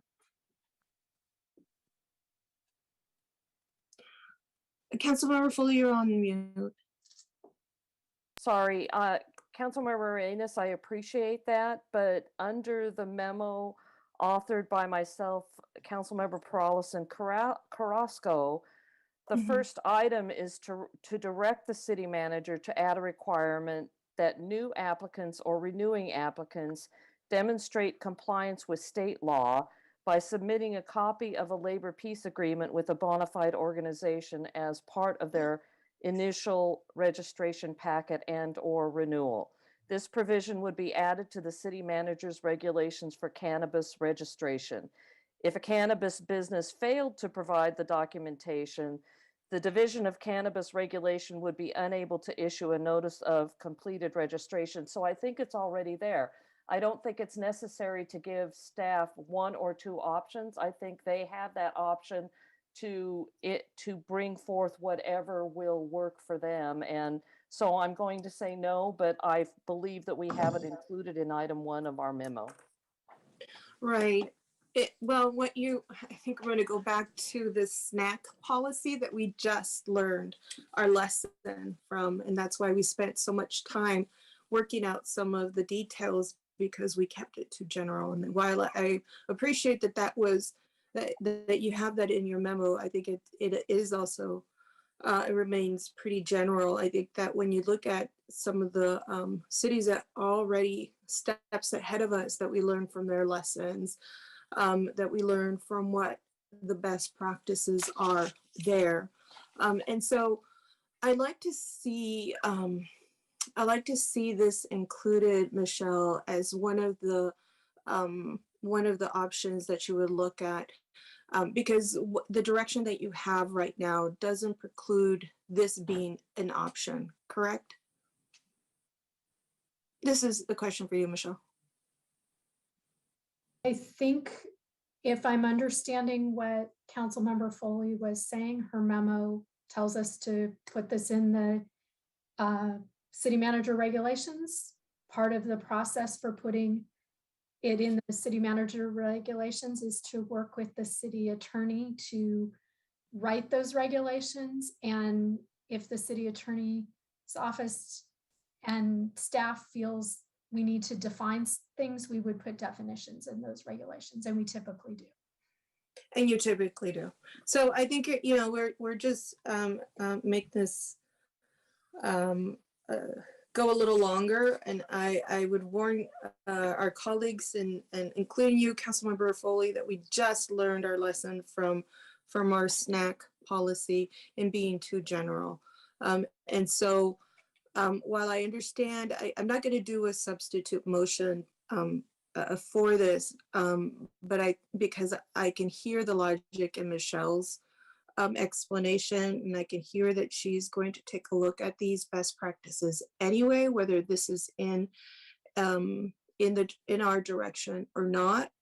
And I trust that the city manager's office is going to do the best thing to protect our workers and our community, and look at the best practices. And so that's what I'm asking you. I'm going to ask you, Jennifer, to make that commitment to, you know, I'm going to bring up the policy, the snack policy. We learned our lesson there. Can you please make that commitment to take a look at those policies? And obviously, Michelle just finished saying that you would probably be adding some definitions to this. Yeah, that's correct.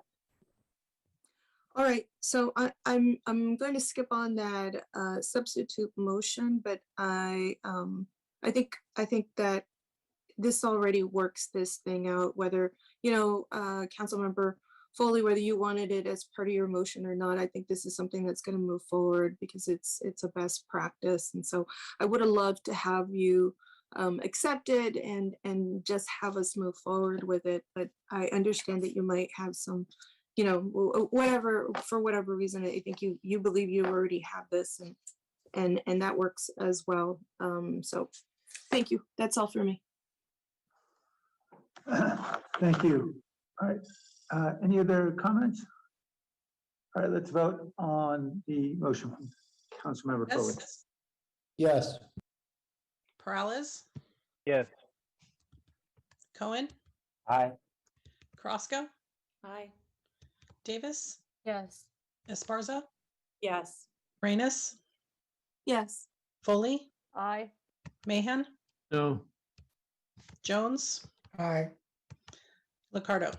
Aye. Thank you. Thank you. Item 8.3 are proposed changes to the allocation and category names of Measure E real property transfer taxes. Excuse me, there is a presentation. Welcome, Rachel and Jackie. Yes, I'll go ahead and share my screen and Jackie can start the presentation. Great. Thank you, Rachel. Good evening, Mayor and City Council. I'm Jackie Morales-Ferrand, and I am the Director of the Housing Department. And I'm joined by Jim Shannon, our Budget Director, and Rachel Vanderveen, our Deputy Director of the Housing Department. Next slide.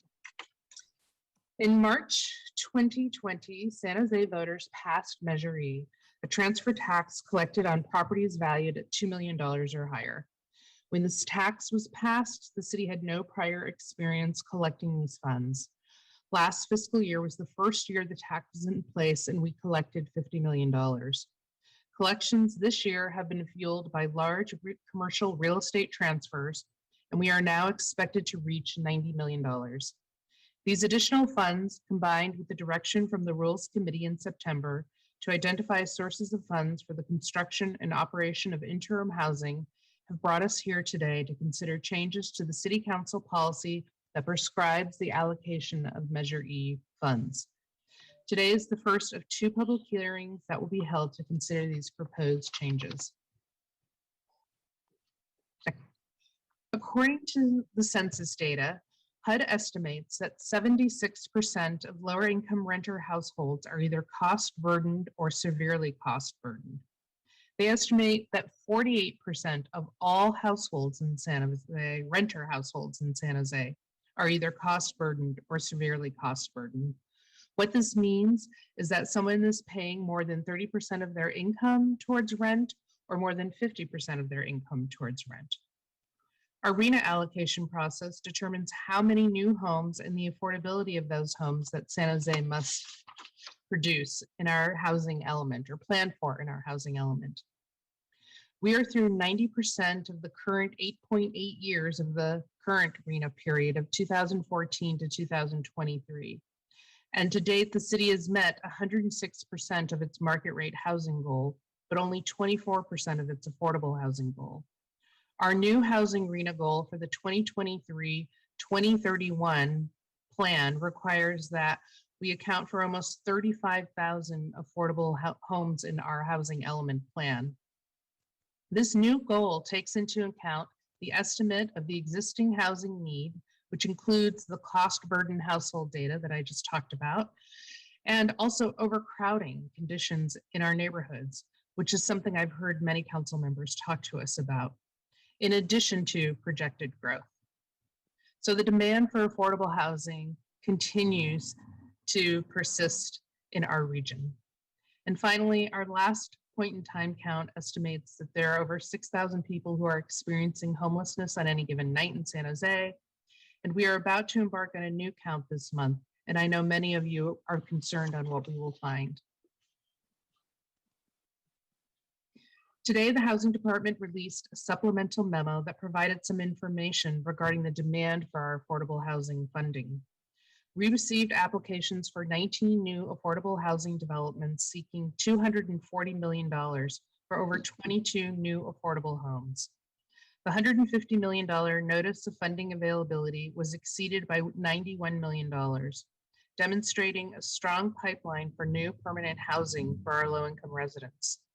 At the same time, Measure A funds are nearly depleted with only $85 million left to fund development of affordable housing going forward countywide. So the demand for city funding continues to grow, and creating an ongoing source of funding for affordable housing development creates an environment where developers can move forward with confidence in identifying new sites for affordable housing development. At the same time, the county and many cities have come together to bring forward a community plan to end homelessness. You've seen this graphic before. Initially, when the city and county started our work, we focused on creating a system that is coordinated countywide so that we can deliver services in housing and in programs. This includes coordinated entry, which is mandated by many federal and state programs, planning, and one shared data collection system, which is HMIS. I have to say, we are one of the few counties in this region that actually works comprehensively and coordinates together to implement a plan.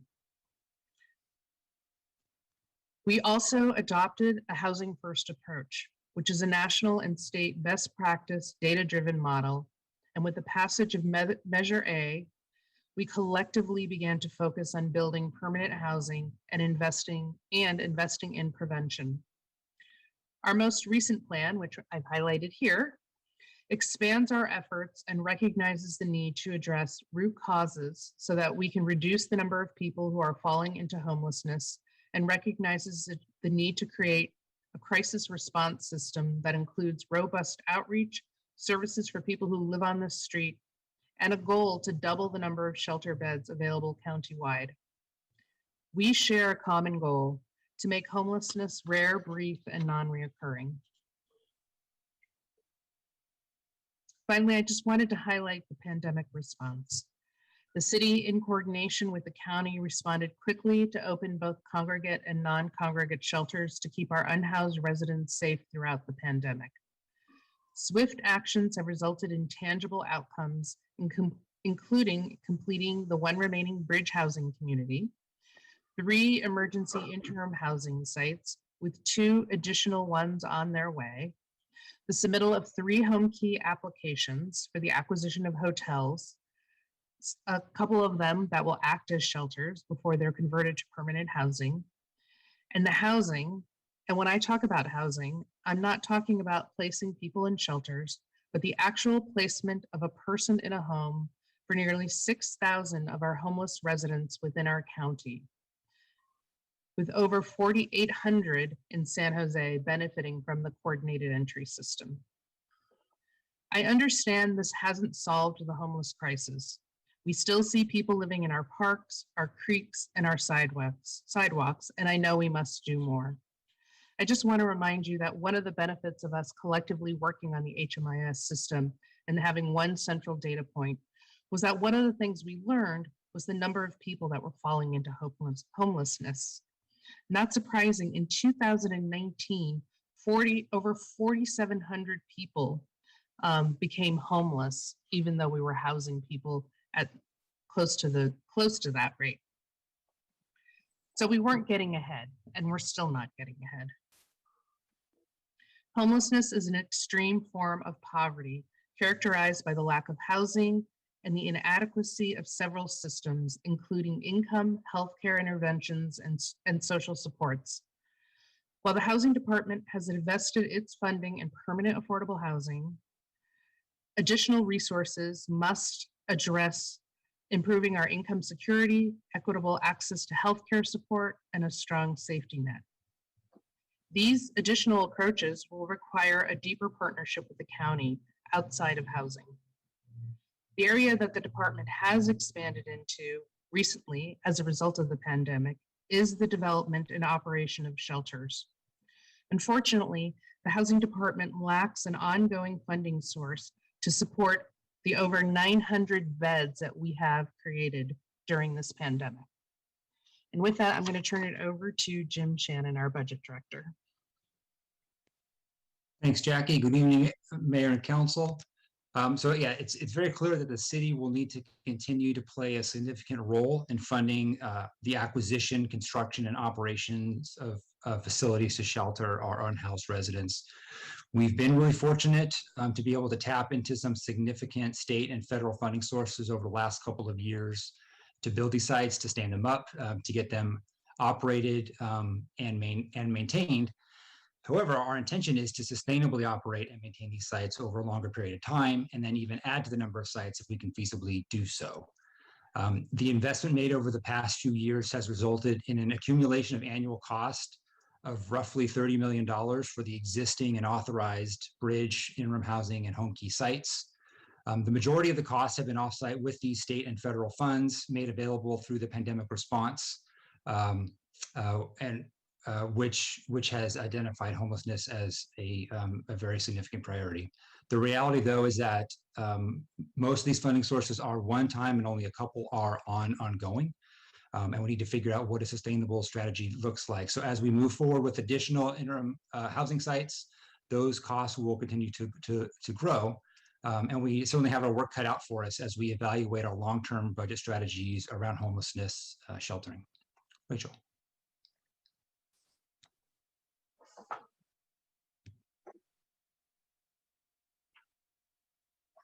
Rachel, you're muted right now. Thank you. Sorry about that. All right. I'm going to go over our policy recommendations that we're bringing forward to you tonight.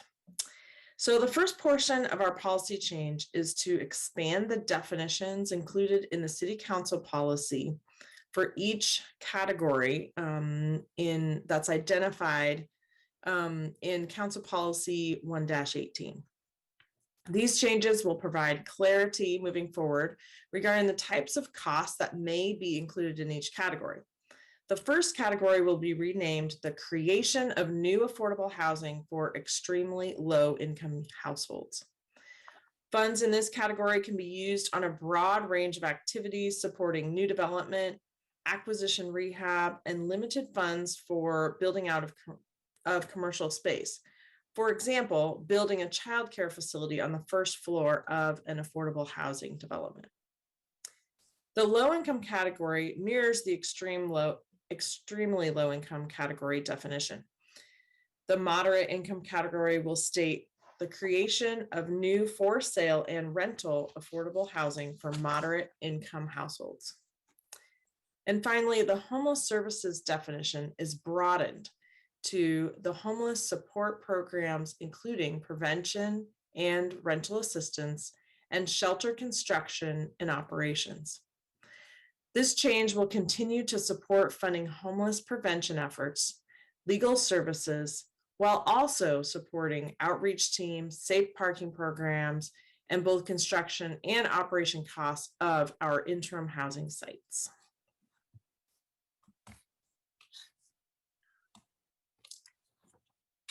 The second component to the policy change is to adjust the percentage allocations for each category.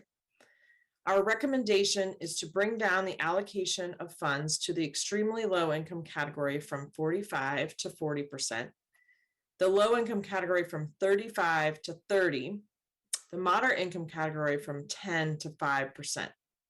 This will allow the homeless support programs category to increase from 10 to 25%. As revenue for Measure E grows, adjusting the first two categories will continue to provide funding at a level necessary to support ongoing development of permanent housing. The moderate income category will continue to set aside approximately $3 million per year. And increasing the homeless support allocation to 25% will provide funding for homeless prevention, homeless response programs, and operating construction of our interim housing sites. I will now turn the presentation back to Jackie. Thank you, Rachel. As Rachel just finished summarizing, the housing recommends these new flexible spending category descriptions and the new allocation percentages that really allows the city to meet a broad range of approaches and services to addressing both our housing and our homeless crisis. Next slide. Council Policy 1-18 prescribes a very specific process for making changes to the allocation of Measure E funds. The policy requires a 60-day public hearing period, 2 public hearings, and again, today is the first one. And at the second public hearing, in order to pass the change in the allocation priorities, it does require a 2/3 vote of the City Council. Today, as I said, is the first public hearing, and we will return on April 12th for the second public hearing. On April 26th, we will return with a funding plan for the $50 million of dollars that are available for this year. On May 1st, we will return as part of the budget process with a new funding plan for the next fiscal year. And with that, we are done with our presentation and we are available for any questions that you might have. Thank you. Thank you. All right, let's go to members of the public. Zeke Sandoval. Hi, good evening. Can you hear me? Yes, we can. Excellent. This is Zeke Sandoval with PATH, People Assisting the Homeless in Support. We are, of course, a homeless service provider and affordable housing developer. So we're thrilled to see all of these resources come in that really match the scale of the crisis.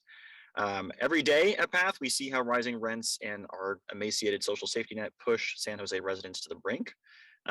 We know that voters saw it too when they approved Measure E, and we're very heartened that the city can now devote these higher than expected funds towards building new housing that meets the needs of our diverse community.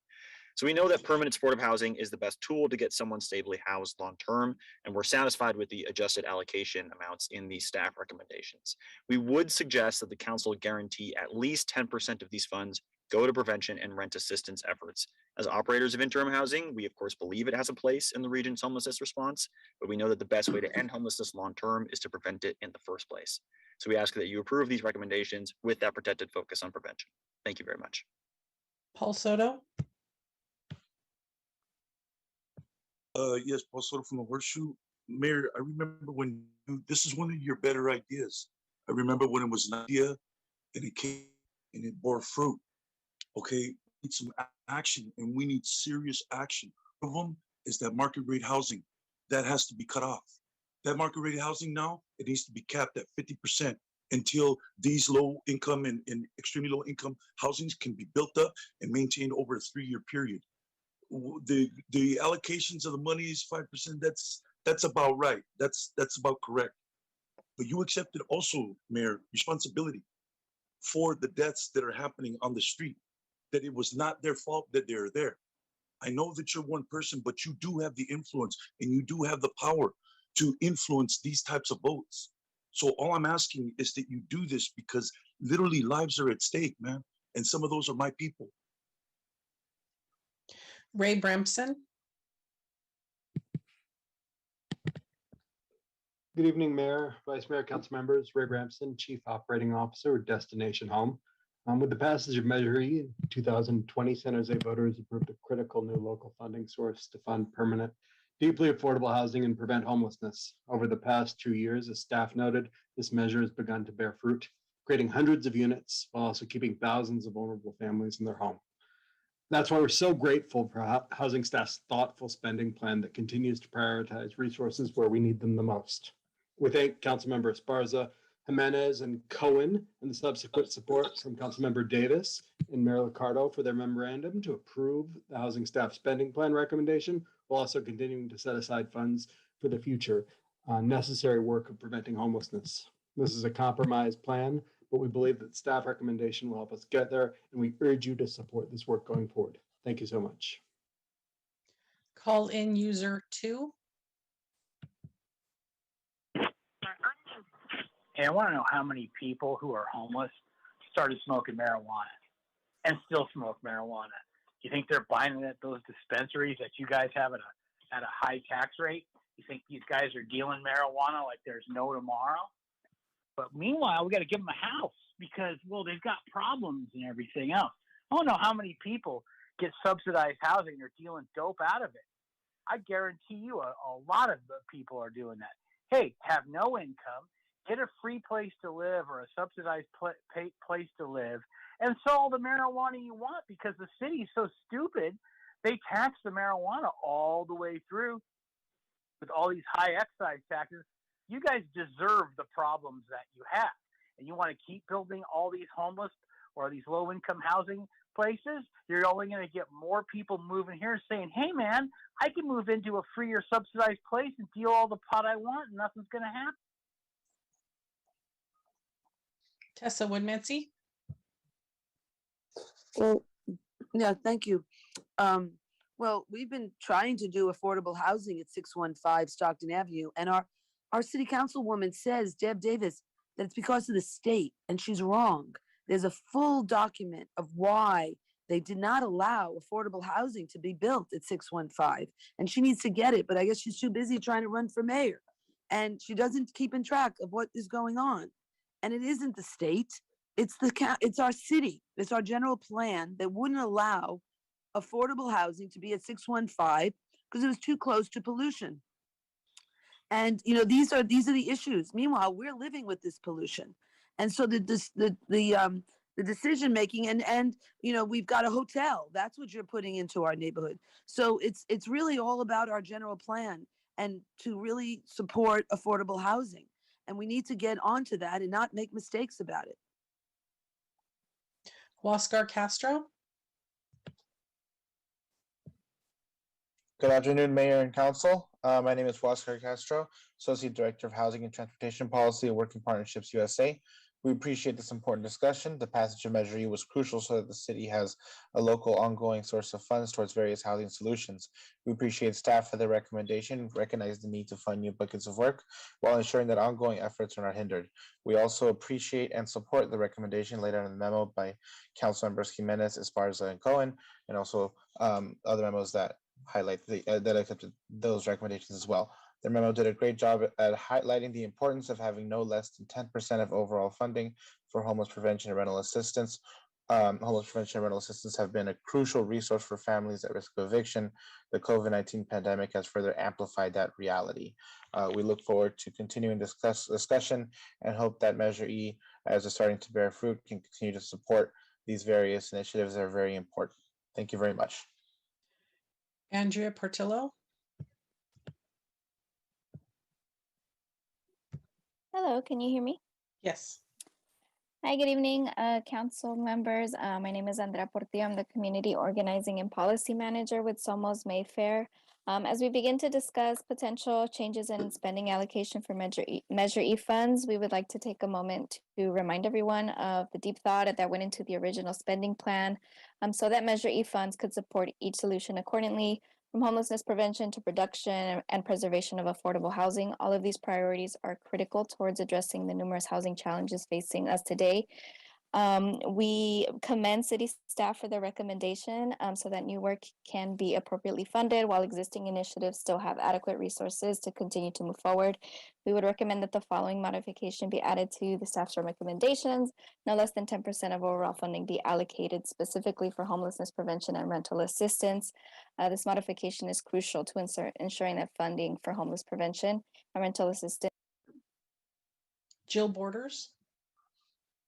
Hi, thank you. I was watching the presentation, and one of the things I noted on there was the commercial component inside of some of the affordable housing units for daycare. And I don't know about the practicality of that. That would be wonderful if we could do that, but I'm just struggling with trying to get affordable housing developers to not, now that they can totally overlook the commercial component at all. I think that's what they'd like to do. So it's hard for me to envision, even if there's money available, that you're going to have an affordable housing developer that's interested in somehow taking that on as well. And so I don't know, I would just hope that the council and those that are putting these policies together would really look at the nitty-gritty of that and to find out if that's even feasible. It would be wonderful if it was, but I'd like to get practical with these funds. Thank you. Back to the council. Thank you. Thanks to members of the community for weighing in. I know there are, I think, 3 memoranda all articulate desire to have a very substantial commitment for homelessness prevention and rental assistance. And I certainly support that. My memorandum is slightly nuanced, and I'm just asking that we not yet create categories, an additional category in addition to the 4 that have already been created by housing staff for a couple reasons. And I'll ask Jackie if she'd like to weigh in on this, but I think we do want to at least understand what our capacity is to deliver rental assistance with all of our nonprofit partners before we commit on the final number, although certainly 9 million is 10% of 90. That is 9 million certainly seems like an appropriate amount, but I think we want to at least understand that clearly.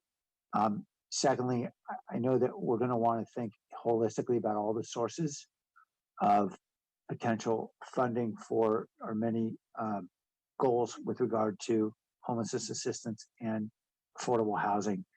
We'll have that ability when this comes back for our second hearing, that is on April 12th. That requires a 2/3 vote. And I have a feeling we'll know more then and we'll have a better idea exactly what we want to do. It seems to me that we could easily approve an allocation that has $9 million, which is exactly what is proposed, I think, through this 10% allocation, without chaining ourselves to a rigid allocation for all time. And I say for all time because as I mentioned, under the measure, it requires 2/3 vote, I guess, to be able to change the allocations. And I'm a little concerned about us getting into more rigidity, given the fact that I think there are already issues with regard to the rigidity that we've run into in the past over these categories. So I just want to ask Jackie if you had any thoughts about creating more categories or fewer. Yeah, I mean, thank you, Mayor. This certainly gave us an opportunity to provide clarity over the language, which we think was really important to ensure that everyone understood the broad availability of this funding, but also to really broaden up category number 4, which were the homeless programs. So I do think the idea of going back and checking to see with the homeless prevention system how much it can actually absorb is important to understand the capacity of the system before we lock down any numbers. Specifically, given this year, the year is almost over, and so it's highly doubtful that the significant amount of money that we would have due to the 90 million or the additional 50 million would be absorbed by the system this fiscal year. But there's certainly lots of opportunities next year, but I think we just need to make sure that we understand the ability and capacity of those partners. All right, thank you, Jackie. Councilmember Davis. Thank you. I appreciate that discussion. I have one question about the discussion about the presentation about shelter operating costs. There was no mention of county support for the operating costs for any of the sites that we are acquiring. Why not? Very simply, I continue to tell our residents that our job is not to provide services, and that the county has the mandate and gets the funding from the state for social services, and that would include all of the services provided to our homeless individuals. We have shored that up quite a bit over the last few years and over the time that I've been on council, but I don't understand why we're making the assumption that we are going to have to provide all of the services for the homeless shelters that we acquire.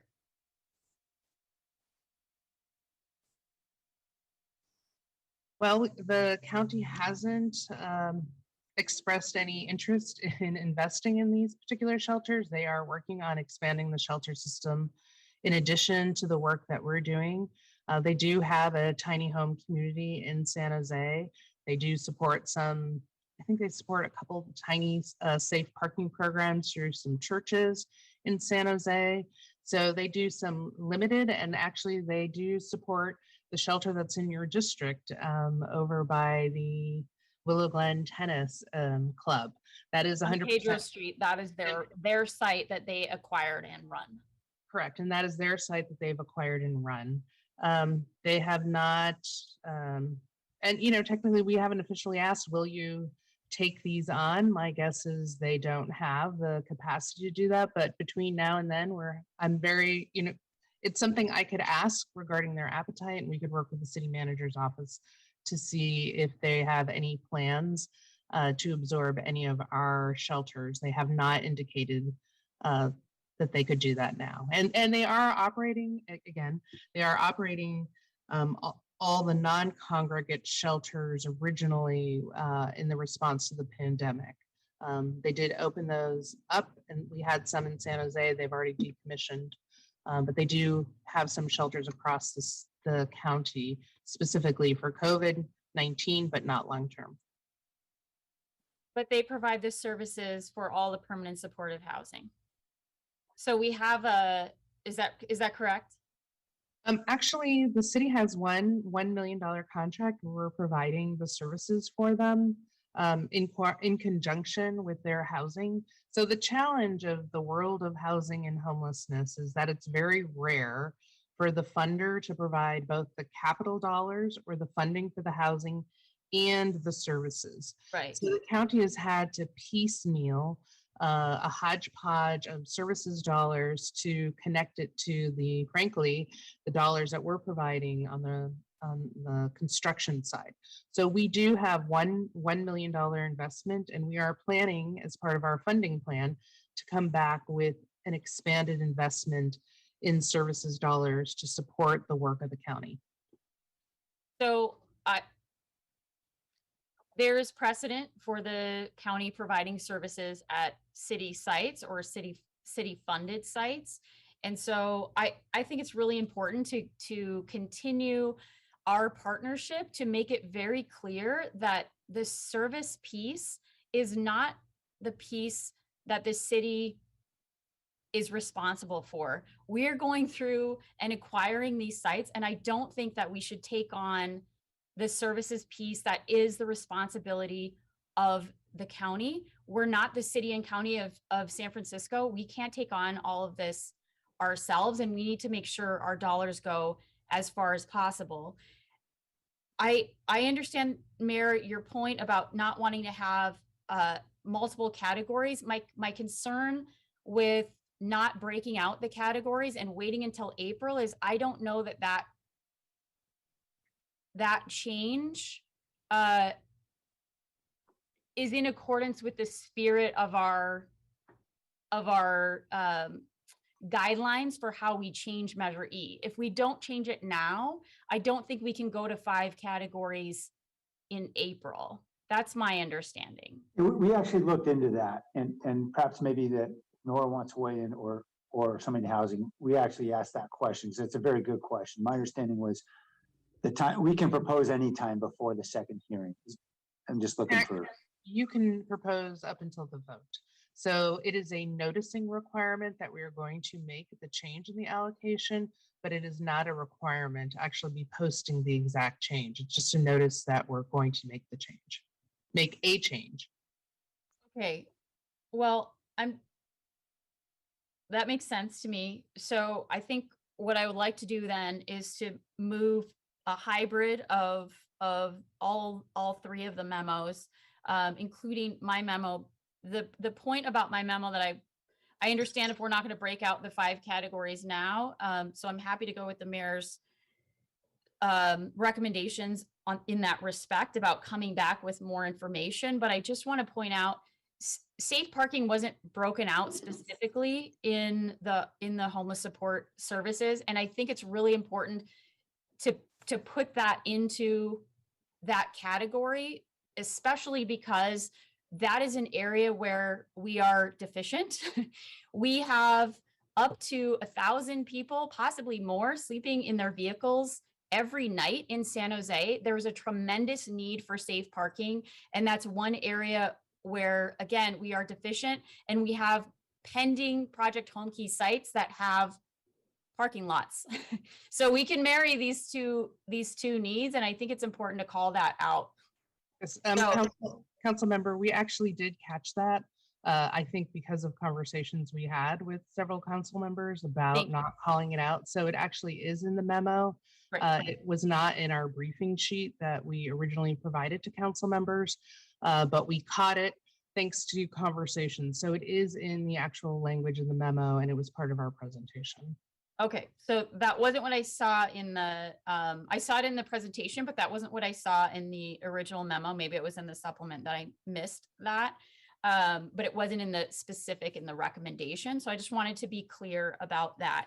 And so I know it's a hodgepodge, but I hope Tony understands kind of the intent of my motion for including all of the memos. We don't have to exactly include 5 categories that I suggested, but I would like to make the suggestion that when you come back to us in April per the mayor's recommendations, that we do break out prevention and rental assistance from the rest of homeless support services. So that's my motion. Thank you. Thank you, Councilmember. There's a second, I think, from Councilmember Esparza, if I heard correctly. Councilmember Esparza. Thank you, Mayor. I thank you, Councilmember Davis. I'll be short and sweet. I actually appreciate the mayor's memo. I think coming back and really having a more in-depth look at this. Obviously, I think that we should have a set aside for rental assistance. And I just wanted to talk a little bit about why I think that. So first off, we have offered in this county rental assistance for a long time. And in the past, it's really mostly been about how to stretch dollars, not really how to meet the need and prevent homelessness, because the pot was tremendously limited. And then just before, a little bit before COVID, we were fortunate enough to have partners in our county that developed a robust homeless prevention system to really focus on meeting the need to pay rent versus making an X amount of dollars stretch and giving everybody $200. And so, and I'm exaggerating slightly. So, so I think that we have that system. We've evolved into fundamentally a system that that knows that people that are being evicted, that lost their job, they need money, and that prevents them from being homeless, right? And that is, so first off, we have that.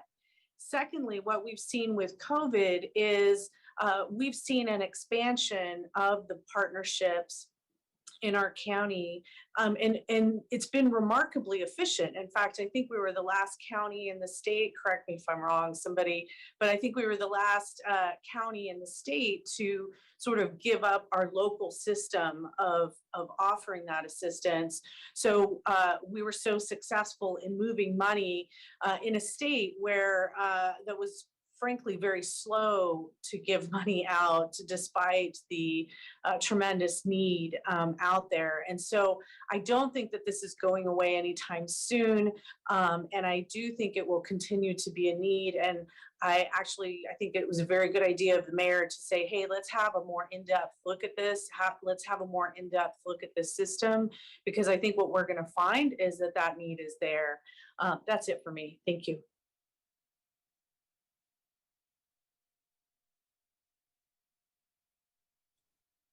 Mayor, did we lose you? Maybe the All right. vice mayor can step in. Vice there. I Mayor. sure will. Councilmember Mann. Thanks, Vice Mayor. Great. Thank you, Jackie, Rachel, and the team for the report and all the work you're doing to deploy our Measure E funds. Excited to see that the numbers are even better than expected in terms of the revenue. I was also happy to see the shift toward homeless support programs, especially prevention via rental assistance. I think that makes a ton of sense. And I also appreciated the mayor's memo and agree that we should study this further, get more data before we lock in rules that are too rigid. And then I also just wanted to highlight that I appreciate Councilor Davis's point about supportive services. And I think I've also made the point in the past that I think it's really important that we reach out to the county, ask for help, and attempt to partner and not balkanize services, which I think is going to just lead to persistent gaps and higher administrative costs over time. So to the extent that we can create models around co-operating these sites and figuring out who does what, but in a more of a template that we can reuse that shares the cost, I would love to see. So I have just a few questions. One is, and I believe I forgot to note it here. I think it was table 3. I want to know, what can we learn? This is for the interim sites. What can we learn from Evans Lane? I noticed the operating cost per person per year was around $23,000, which was almost half of the most expensive sites. And I'm just curious, there was a bit of variance. There were a few down in that range and then a few up closer to nearly $50,000 a year. And so are there any patterns that we're seeing in terms of the operating cost per person per year?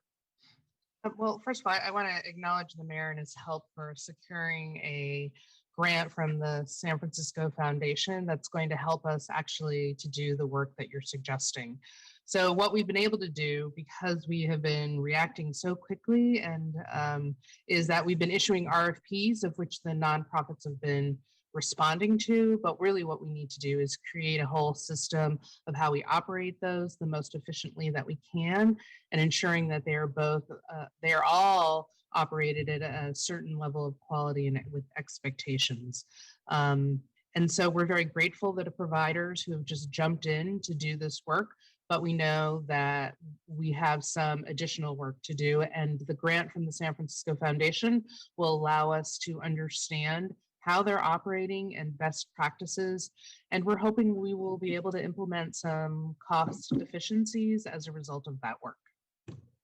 Thanks. I think that's great. I'm excited that we're going to be studying that and experimenting. I'm curious, is one thing that we'll be looking at the potential to employ residents of the site to take on some of the responsibilities of running the site?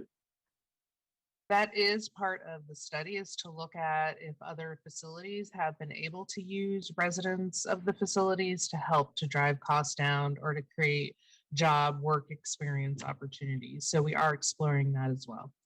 Okay, great. And then just to go back to Councilor Davis's point, which I fully agree with, are we, I wasn't sure if I missed it, but did you confirm, are you planning to reach out or through the city manager, are we going to reach out to the county and really make an effort to explore sharing cost of operations? I'm not sure which parts of the operations or services would be most logical for the county to potentially take on, but is that a conversation we can try to have? Yes, that is. Okay, great. I just wanted to confirm that was something we were going to further explore. That's great. And then I just wanted to get a little more information about longer term operations. So if we can, there'll be plenty of time, for us to decide if this is a direction we want to go in. So this can be debated in the future, but just hypothetically, if these interim sites were to become longer term solutions, what would it take for them to be eligible for Section 8 vouchers or other more stable sources of income from I guess federal or state sources primarily, I guess, that would enable us to operate them more cost effectively? So when you mean, I'm not sure what you mean, but I'm going to guess. If you mean, can we convert them from shelters, which are places where people don't, they don't have leases, they don't have rights, to a landlord-tenant relationship?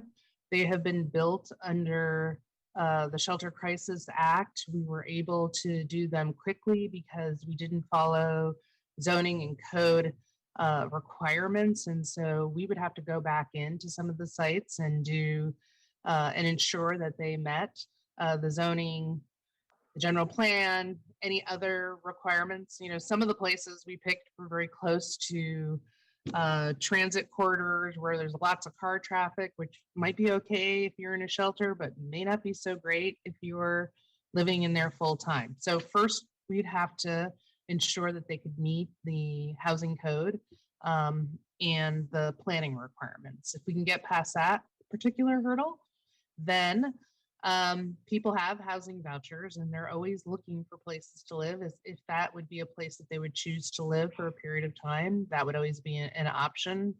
I know the Housing Authority is interested in partnering around family housing. They actually have a home key site that is in your district now. I'm trying to remember because we flipped. I think it is in your district. They are using vouchers for that particular site acquisition.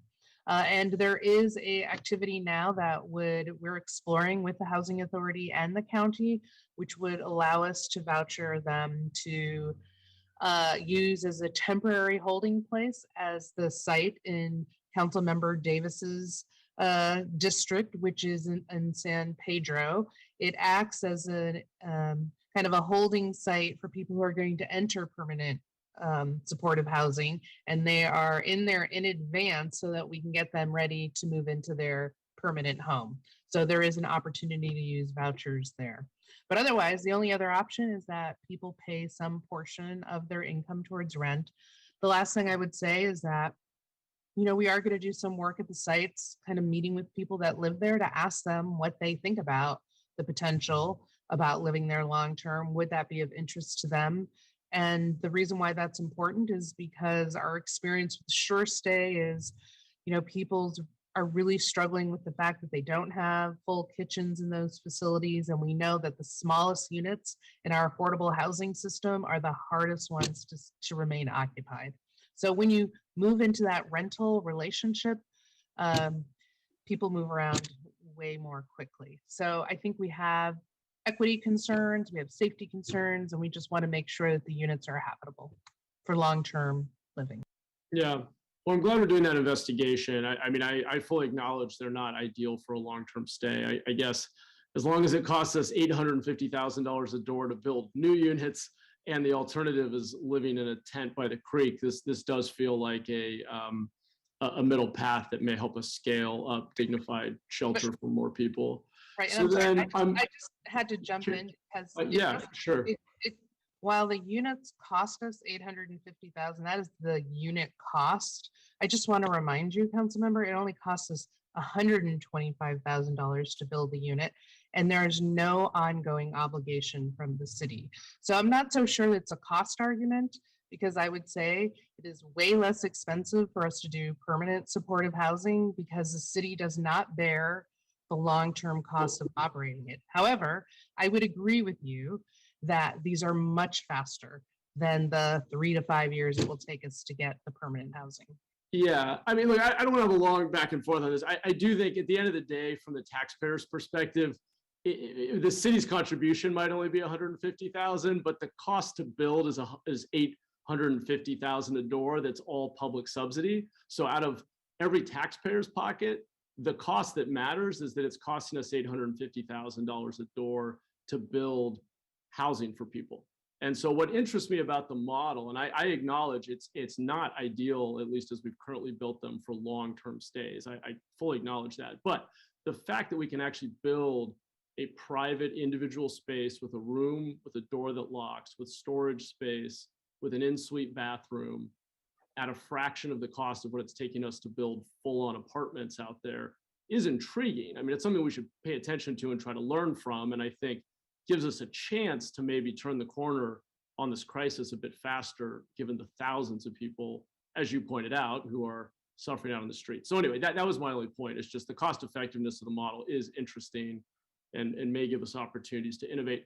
I guess back to the earlier question, is there anything we're doing or can do on advocacy at the state level, given that our state has had some big surpluses recently? Is there anything we could do to align with other cities that are experimenting as we are to advocate for more stable sources of funding for these sites, understanding that they fall under a shelter designation, not a permanent supportive housing designation? But are there ways we can join with others to advocate for? Would it be appropriate for me to jump in here, Jackie? Absolutely. I was just going to say you have been leading our efforts, and we've been very thankful about your advocacy has helped us to receive the money we've received so far. So yes. Well, thank you. I can't say I have a great solution here, but I do know every one of the big 13 cities are in the same position, which is we've all funded a lot of one-time solutions because we're all in a crisis and dealing with homelessness, and we're all facing a fiscal cliff together, which is there's not ongoing operating money here. And so that is something we are strongly advocating for. I know that there are some measures on the statewide ballot that some have proposed, which might address some small piece of this, but more specifically, we are gathered at least with the large 13 cities, really in lockstep to try to get ongoing money out of the general fund.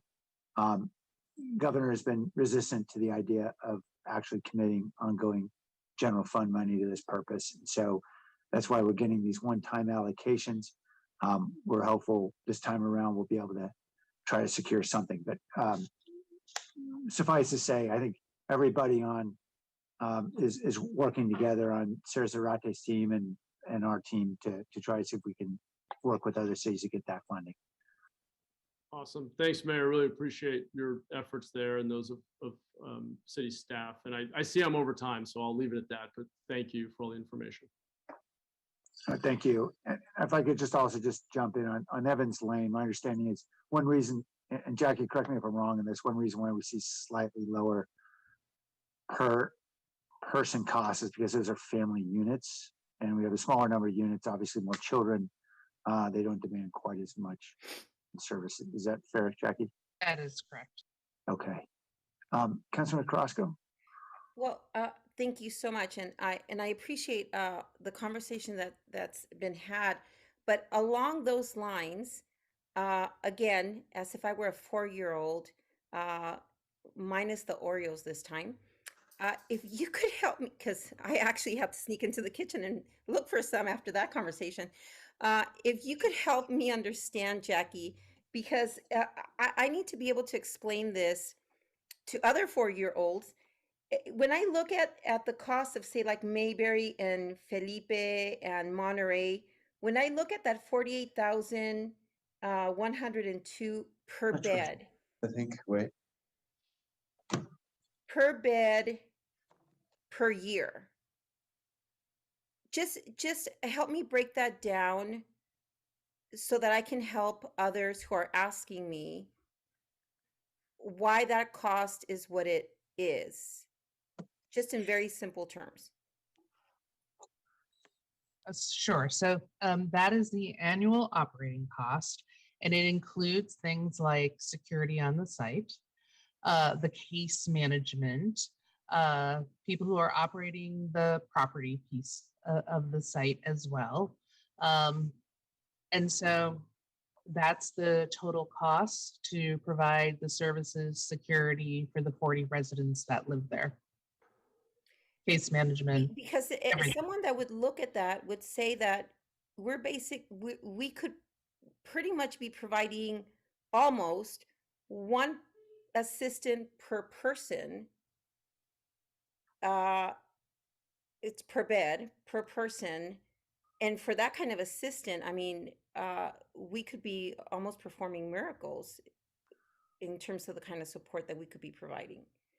So you can understand some of this seems really high in some of these facilities. And so it sometimes it boggles the mind. And I'm not saying that it's not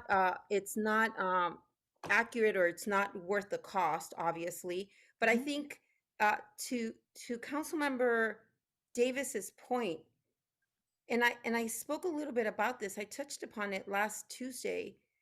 It's time that we have a formal conversation with the county in terms of that last safety net and how we hold the county accountable for the services that I believe the county is responsible for. You know, it's no secret I ran for the county board of supervisors. I didn't win. That's why I continue to grace you with my presence. You're welcome. But, you know, part of my speaking points were, you know, I'm running because I believe, you know, I would do a great job of providing that last safety net on the board. And so it's the reason why I was so passionate about that seat. Because I truly believed, I still believe, that the county plays a pivotal role in what happens to our residents in Santa Clara County. It's such an important seat. And the county plays such an important role in what happens to single moms, our foster care children, once they grow up, while they're still in the system. I was in foster care and adoptions before I ever came into this world. You know, but families who are struggling with drug addictions and mental health crises, and we're dealing with a crisis like we've never seen before, which is of course the housing crisis. But we cannot deny it, and we can't continue to stick our heads in the sand. I don't think that we are, but to continue to say that it's just a housing crisis, I think is very misleading. This is not a housing crisis only. Allow me, because I have to speak, I have to say this. I'm very frustrated. I'm extremely frustrated. And I'm frustrated because I see this. I was chased by someone who was completely incoherent. And he was chasing me right in front of my door as I was getting out of my car, and had no understanding of what I was trying to say to him. God forbid that had been my children as they were getting out of an Uber, as they were coming from school. Thank God it was me.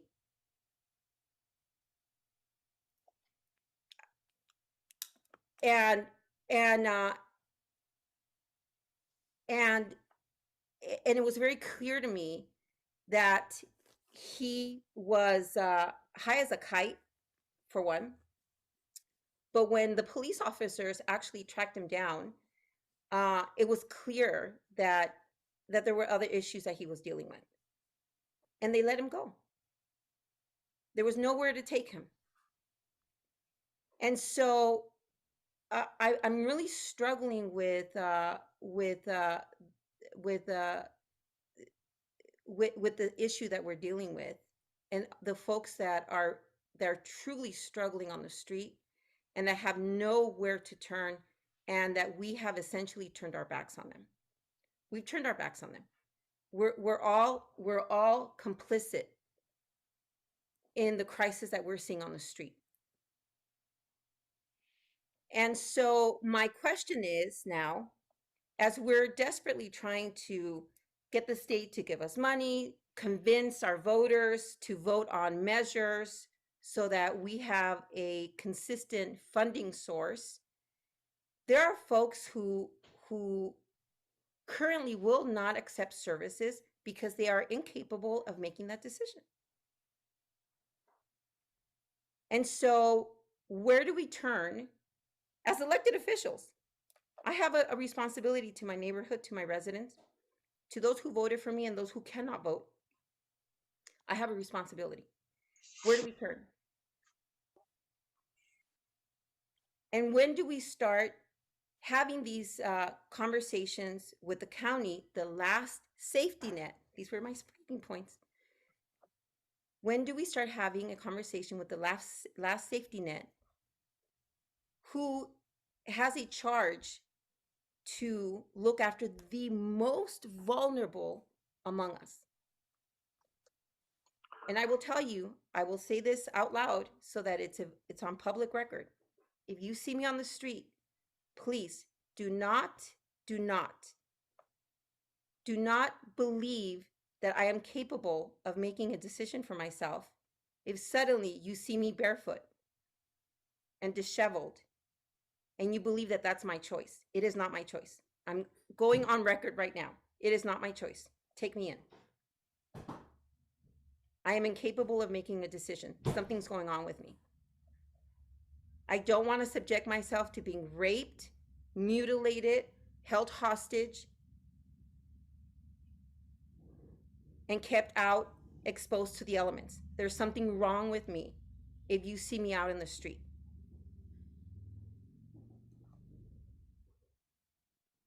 So I'm letting you know now that that's my written signature and your permission to get me assistance.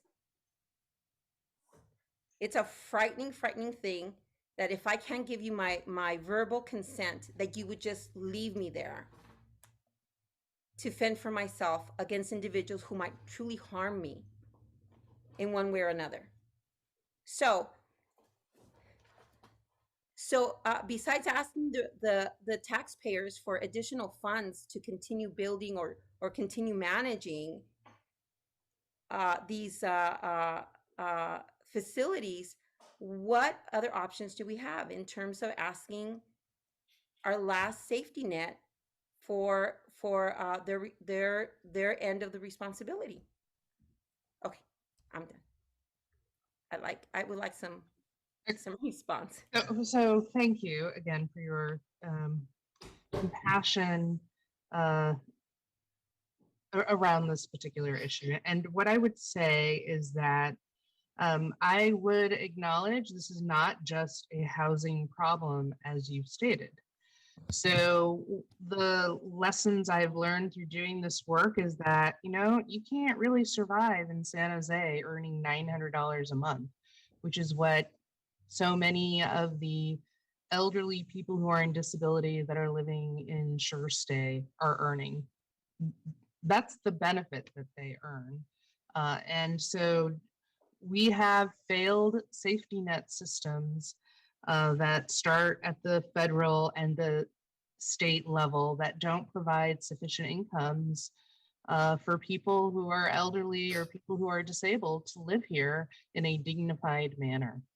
I would say that the partnership that the city housing department has with the Office of Supportive Housing that's focused on housing as we are is very strong, and we work together to try to address these issues. However, as you stated, it is bigger than just housing. You have two housing departments, both on the county and the city side, who are collaborating, but there's a whole other world of the county in behavioral health that we're just beginning to work with, the foster care system, the family support system, that are much bigger and have greater access to resources.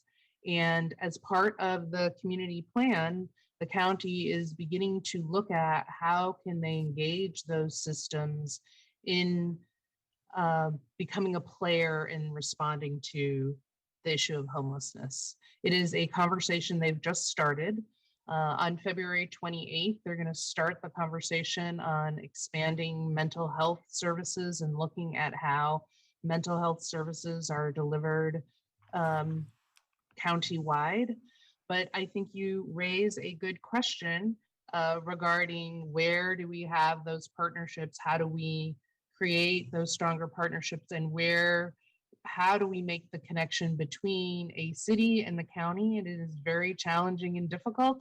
And I think that is something that the housing department will have to work with the city manager's office in figuring out how we tap into those. We were working collectively as an administration to begin tapping into those prior to COVID-19. We had begun conversations on a very high level with department heads from the city and department heads from the county to begin to collectively look at those issues. And unfortunately, as a result of COVID-19, all of our focus has been on the pandemic. But I definitely think there is an opportunity there for us to go back to that work. And it is a collective work that the housing department is part of, but it is also part of the larger administration as well.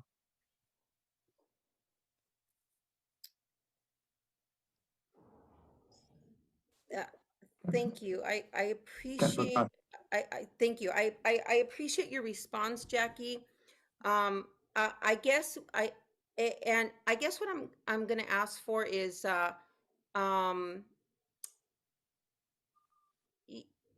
you gave me you gave me a response that is not very satisfying.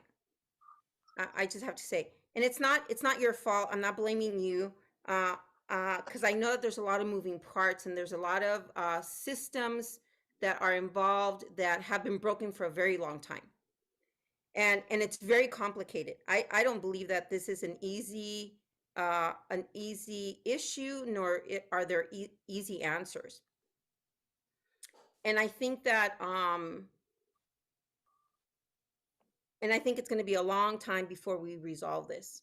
But I do think that there has to be a very strong driving force that is relentless and is appalled by all of this. And I have to tell you, I'm appalled. I'm just appalled that I don't want to set up another layer of bureaucracy, nor another layer, another department, you know, where I don't know what the answer is. I'm just as frustrated about this, and I'm just starting to, you know, really question a lot of things as I'm turning the corner towards the end of my term, and I feel a sense of great urgency to try and figure out what is the fastest way to get to this, because as I'm looking at folks, you know, it's just clear housing is not the only thing. There are some folks that you're never going to house them until you get the mental health services. And at the same time, you're never going to get the mental health services until you get them indoors. But what's clear is if we don't get the mental health director, and I don't know who that is,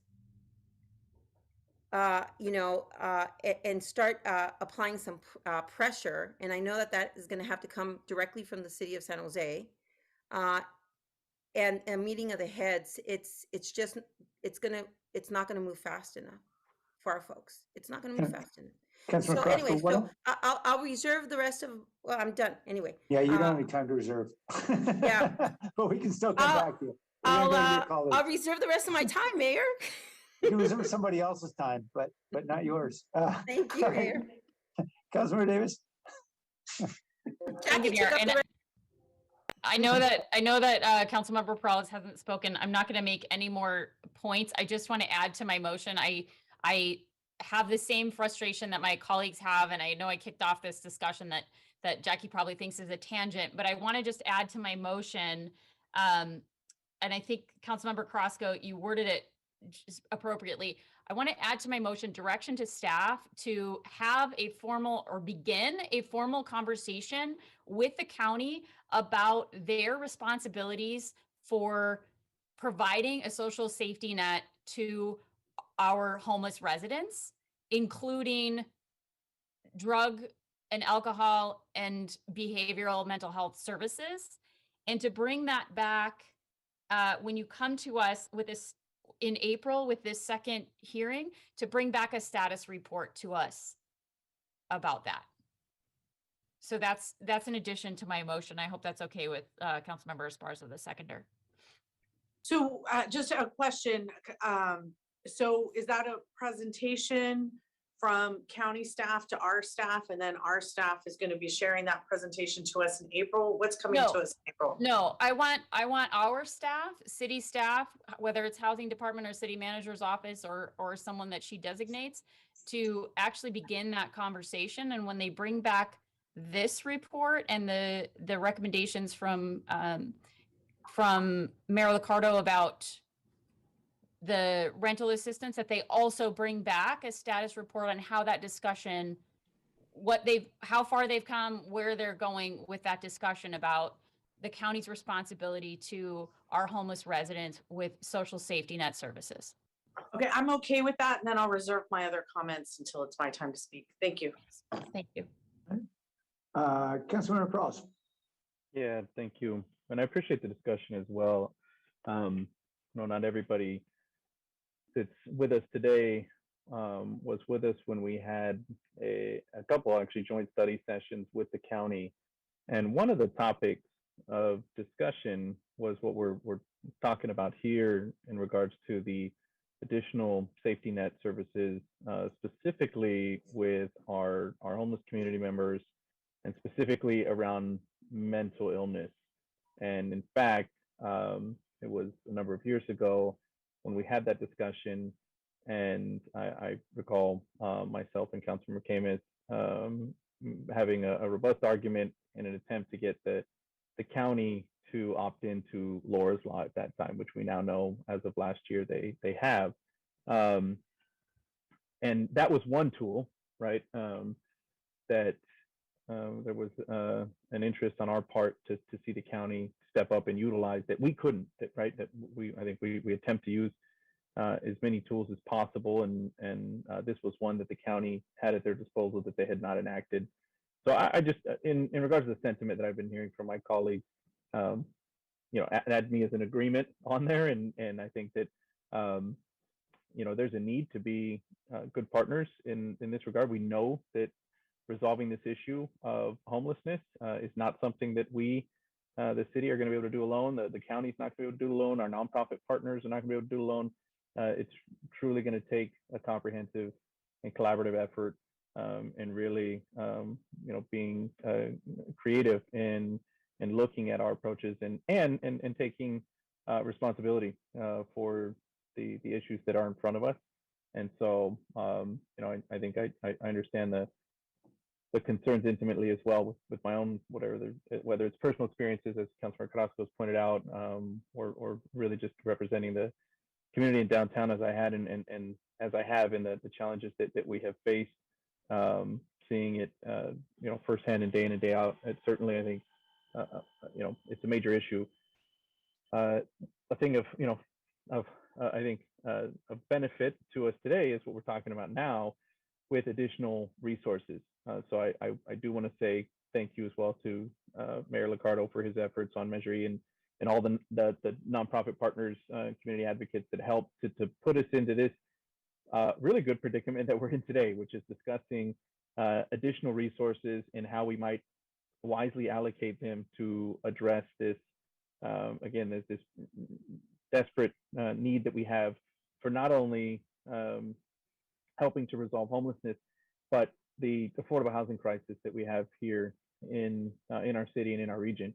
And to have a problem like this with additional millions of dollars is a good problem to have. And thank you, staff, for your work on being able to look at how we can allocate now the dollars through Measure E, considering that we have more than we had expected, and then looking at this year to come as well, even more, and wanting to be able to do so wisely and seeing where we can meet some of the needs that we have.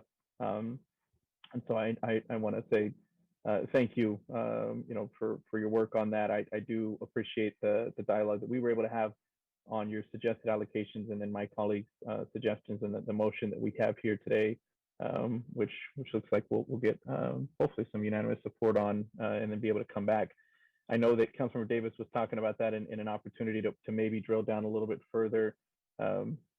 I won't suggest it here I don't know if I'll suggest it when we come back, but speaking of, tools in the toolbox, as all my colleagues know, I attempt to rattle the cages every now and then with the sanctioned encampment opportunity, and won't make that recommendation here. But I do think that as we're talking about additional resources, right, that should be something that we continue to think towards.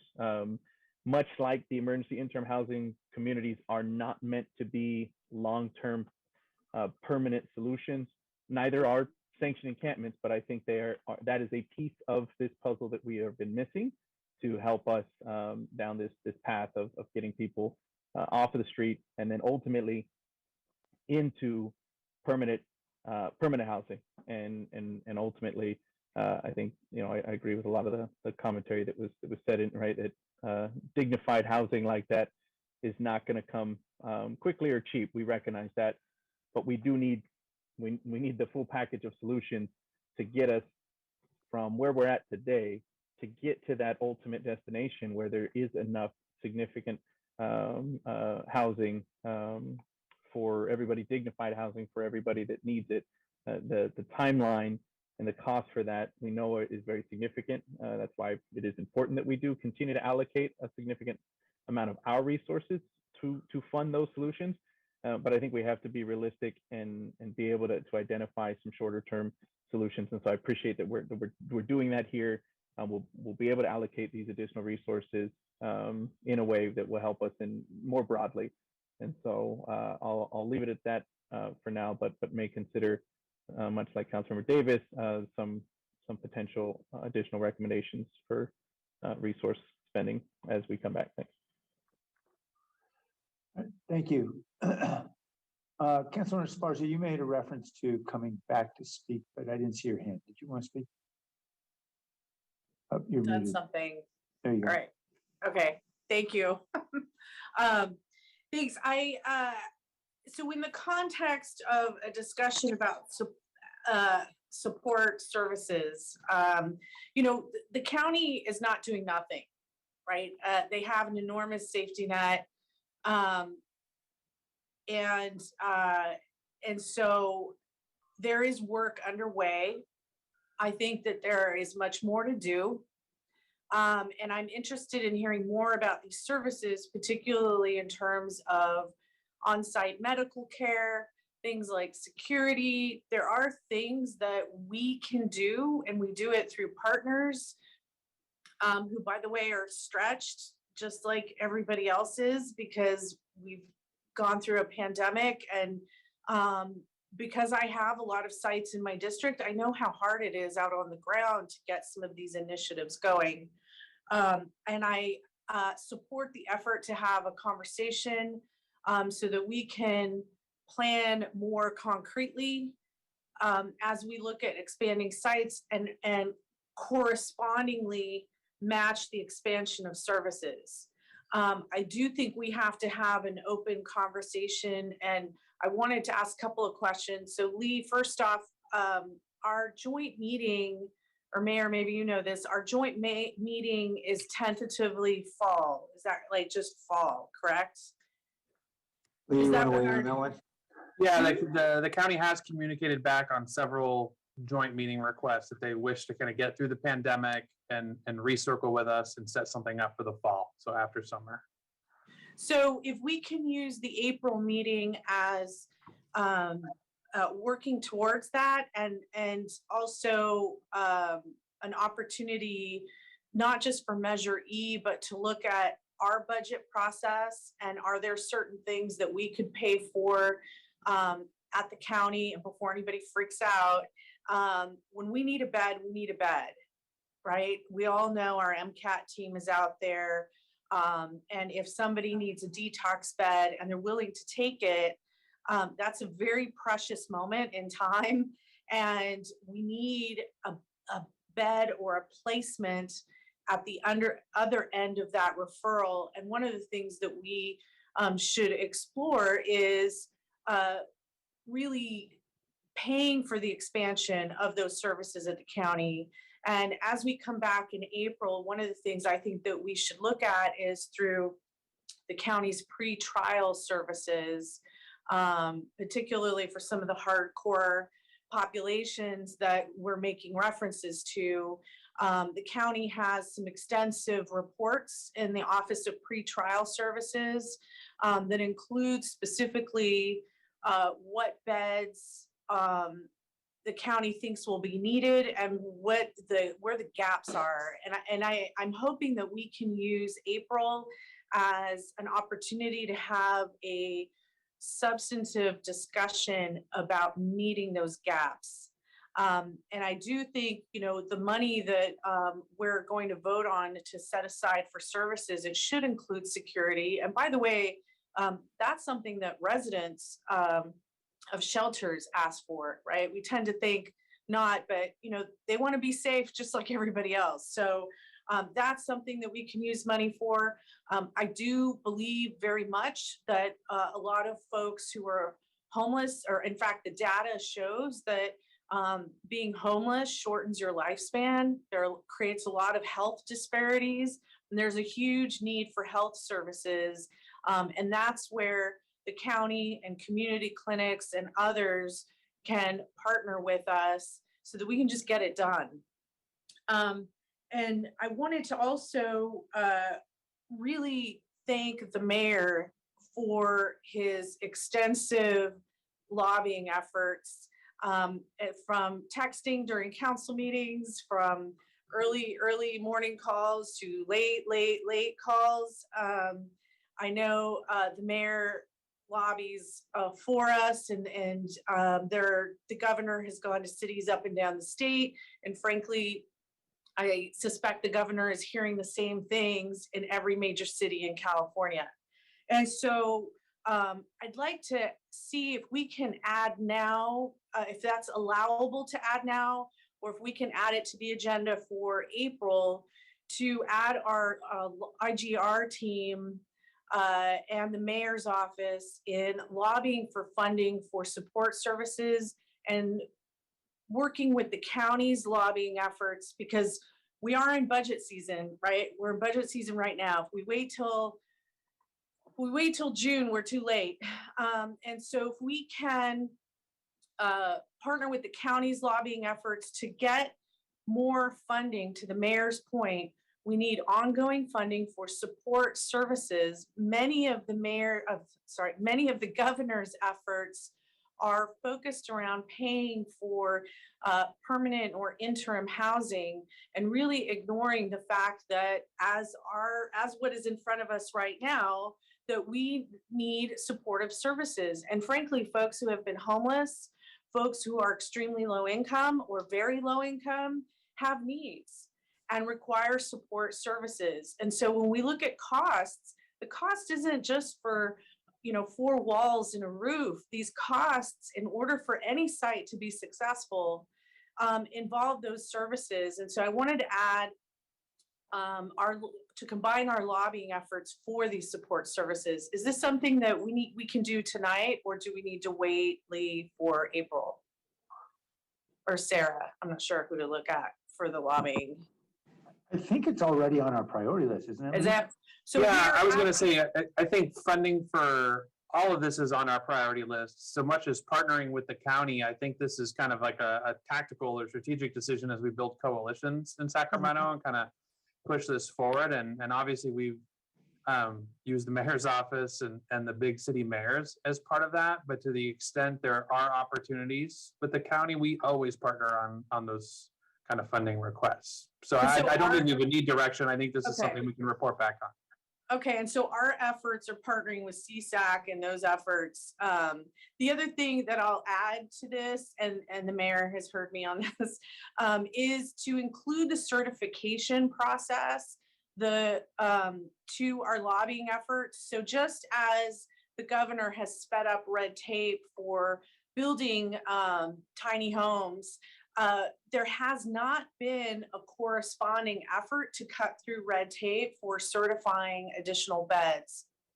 And we need to speed up the support service portion as well. And even though we're the city and we're not the county, guess what? We're the town square.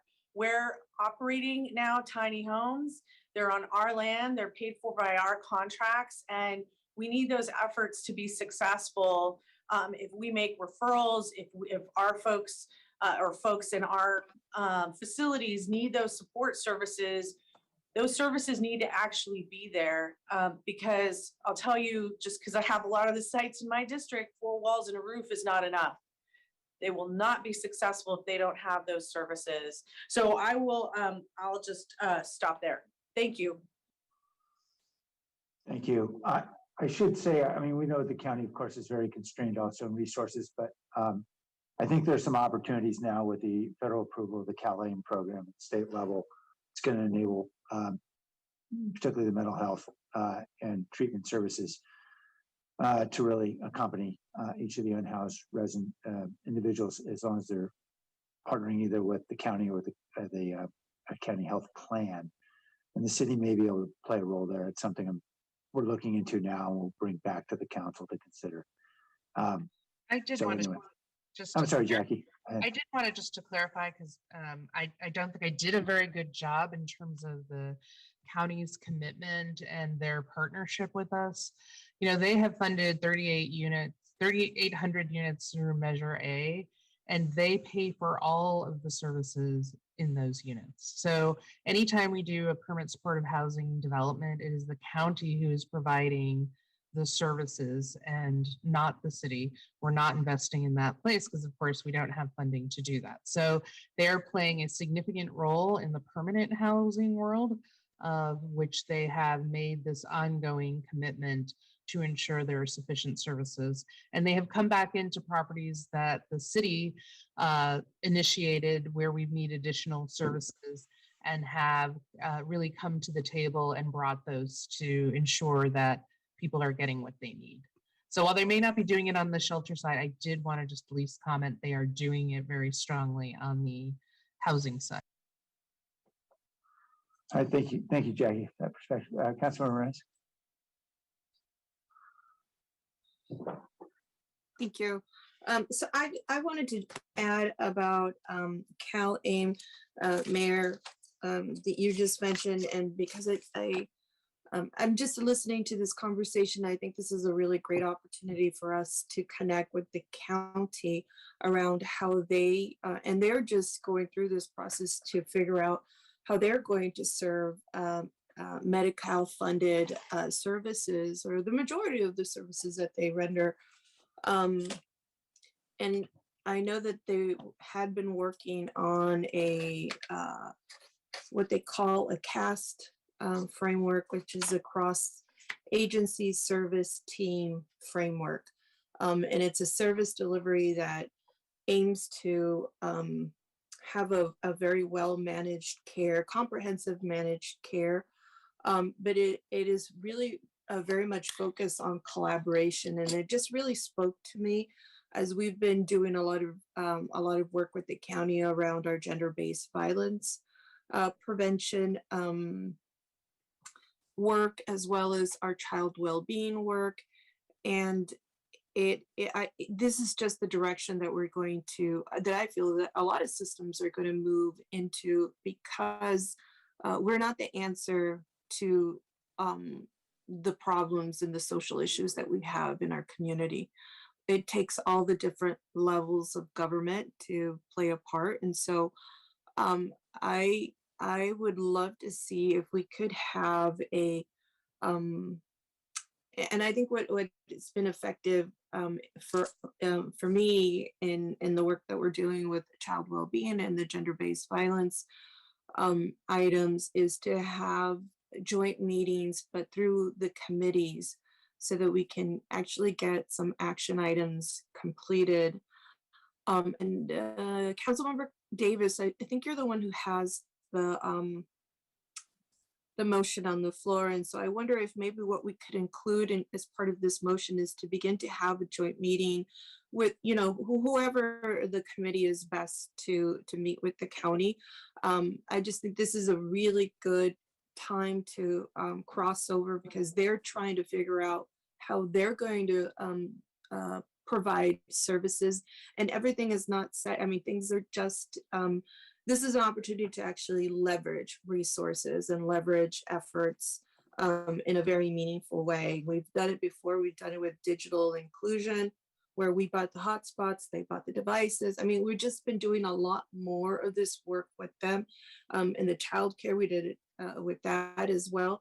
I just think that this is another opportunity for us to work on an issue that is so complex and that takes so many different players. So I wonder if you would accept a friendly amendment to have us commit to a, sorry, I'm gonna run out of energy here with my device. If you would have that included in the motion for us to follow up with a joint meeting, and then we can figure out whatever committee is best suited, like I said. So I know we have many requests for joint meetings out already to the county, and I just want to check with Lee on whether we might have something about this already requested out to them. I'm not sure. Councilmember Esparza was talking about the meeting in the fall. Lee, do you want to? I'm happy to add it to my motion, but Sure. I also want to be clear that I want staff to have this discussion and to come back to us in April, regardless of any joint meeting that may or may not happen, because I think it may not happen by that time anyway. Yeah, and it doesn't have to happen by April, but I know in time we're going to need to have this conversation because we need to just coordinate our systems. But yeah, please go ahead, Lee. Yes. Yeah, so I'm looking, when we last met pre-COVID with the county, we actually presented the community plan and homelessness. Actually, that was probably the first few weeks of the pandemic, actually. One of the referrals was on strategy 2 of the community plan and homelessness for another joint meeting. And so strategy 2 of the plan is really those safety net systems. And while we took leadership over kind of strategy 3, which was the, emergency interventions, the county, is responsible and took responsibility for strategy 2. So we can definitely follow up with them, whether it's the larger meeting or through the committee structure, Councilmember Reyes, that has really worked successfully with PISFIS and doesn't require the same amount of resources sometimes, and we can kind of do a deeper dive into specific things. So I think, just from the city manager's office, we'll check in with the county executive's office. Jackie's counterpart, or used to be counterpart of the Office of Supportive Housing at the county, Key, has been promoted to a deputy county executive, and his role there really is to bring alignment and start to make sure some of those safety net systems that we're all talking about, whether it be federal, state, or a lot of county ones, or even our own, some of those holes in that safety net are smaller, and so many people aren't falling through the cracks. So it's definitely a body of work, as Jackie mentioned, that started pre-pandemic that needs to get revved up. That would be great. So it sounds like you're going to do that follow-up, so that it doesn't need to be as part of the motion. So I'm fine with that. You will. Thank you. So the other question I had was around sober living environments. Jackie, I know that we've lost many of those because they're homes that sometimes have had some issues, and once you lose them, they just don't reopen once again. And from what I understand, a lot of our unhoused community lost their homes this way, and just never was they just were never able to get back into a stable environment. And so is this part of our sober living environments and purchasing homes this way an alternative that we can look into at some point? That has not been one of the specific areas that housing has been looking at into, but I'm sure under the county's Office of Supportive Housing and through their substance behavioral health offices, they look into those types of programs. So we're happy to connect on that and ask them if they have any plans on any kind of expansion or funding in those areas. That would be wonderful. I was speaking to somebody. Oh my God, I'll follow up with you offline. because I'm gonna say the name wrong or the agency wrong, but I think it's one of the ways that and the county I don't think is really moving has moved in this direction, but I think is hoping to pivot in this direction, where they fund behavioral health organizations and they purchase the home and they manage the home instead of having it be a county site. And I thought, well, wouldn't that be wonderful for us to also adopt outside of the hotel option, which I think is a great option, but there's a limit in terms of the hotels that we can purchase. And this is a smaller environment, but I think it could work for some of those folks who have the type of challenges that just need that kind of oversight. Anyways, wonderful. We can talk offline. I just was wondering if that could be something we could explore. Yeah, our funding sources haven't traditionally been allowed to use for that particular type of housing because it isn't, because of our requirements. I'm trying to vaguely have Shasta Green is like talking behind my ear about this, because we at one point were thinking about doing something like this, and I know that our 20% fund, we couldn't combine those two for some reason. So we'll definitely have to get back to you on what our limitations are and why. They're not coming to the top of my head, but we will get back to you on it. But usually those are not particular types of housing that have been eligible for the type of funding we do. Great. Well, and thank you for following up on that. Well, things have changed, especially with these last couple of years in the pandemic, and if there's any restrictions, loosening up of restrictions that we can take advantage of. I'm sure that I'm not sharing with you anything that you haven't already pursued and thought of. It just struck me as something that I think the county looks into a little bit more than we do. But they have that behavioral health and this could be something that we could do collaboratively. While we provide a portion of that funding, they provide the portion of the funding that has the behavioral health connected to it. Because I know that we have some limits in terms of being able to do that and operationalize sites. And I know that's very expensive to do on an ongoing basis. So thank you so much for the information that you brought forward. I think it brings a lot of transparency and clarity in terms of what we want to support and commit to. And so I really appreciate the information, Rachel and Jackie, that you've put forward. That's it for me. Thank you. Thank you. All right. We have a motion. Let's vote. Jimenez, Yes. Peralez, Yes. Cohen, Aye. Crosco, Aye. Davis, Yes. Esparza, Yes. Arenas, Yes. Lee, Aye. Mahan, Aye. Jones, Aye. Licardo. Aye. Thank you. Thank you. The final item on today's agenda is 8.4, the approval of downtown high-rise residential tax and fee waiver for Carlisle 51 Notre Dame Street. There's a presentation. Welcome, Jared. Hi, Nancy. Good evening, Mayor and Council. Nancy Klein, Office of Economic Development. Before you this evening is a request for approval of a waiver of fees that is consistent with the residential high-rise program, which was previously approved by the City Council in 2019. And Jared Ferguson will continue with the rest of the information about the item. Good evening, Mayor and Council. Jared Ferguson, Housing Catalyst with the Office of Economic Development. The current high-rise program was approved by the City Council in 2019, following receipt of an analysis that demonstrated a typical high-rise residential development in downtown was not financially feasible. The program provides for a 50% reduction in the two primary construction taxes and a deferral of payment of these taxes until the certificate of occupancy. These two taxes are the building and structure tax and the commercial residential mobile home park tax. The program also includes a reduction to $0, the affordable housing impact fee or the inclusionary housing ordinance in lieu fee.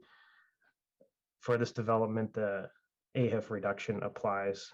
The project must obtain a certificate of occupancy before June 30th, 2025 in order to qualify. The Carlisle is a 21-story mixed-use tower at 51 Notre Dame Street. It contains 290 market rate rental units and over 7,000 square feet of retail space on the ground floor and over 120,000 square feet of office space. On this slide is a summary of the reduction in taxes, the 50% reduction in the two construction taxes, and then the reduction of the affordable housing impact fee for a total value of $4,390,000. So estimated one-time revenue to the city for these two, for the next two slides, we've included estimates for county and school district revenue in addition to the city. The city receives construction taxes, parkland fees, and the commercial linkage fee in this project, and the school district receives development fees for the commercial and residential.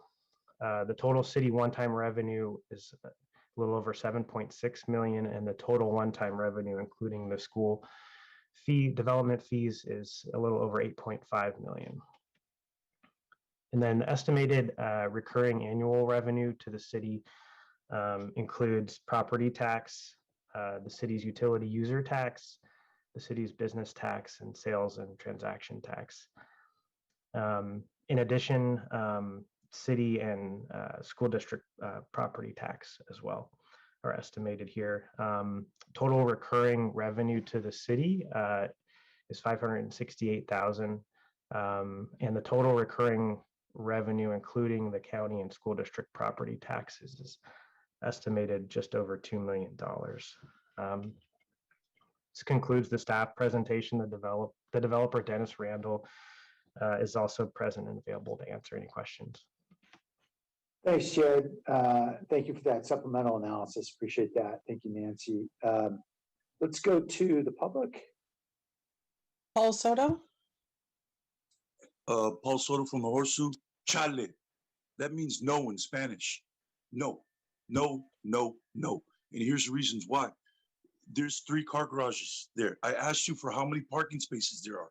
Okay, one of the criterion to meet that affordable housing threshold, qualification for that tax, is that you do not have traffic impacts. This report says that it doesn't. That's number 1.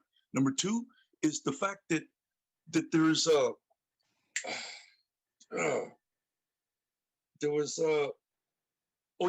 that one of the reasons why it's not feasible is because they said that rents are at pre-pandemic levels. That's what they said. And that is impossible for rents right now to still be at pre-pandemic levels. They're above pre-pandemic levels, at least, I would say at least 20%. So absolutely not, especially with the fact that you're charging $15,000 to a lighthouse. No, not.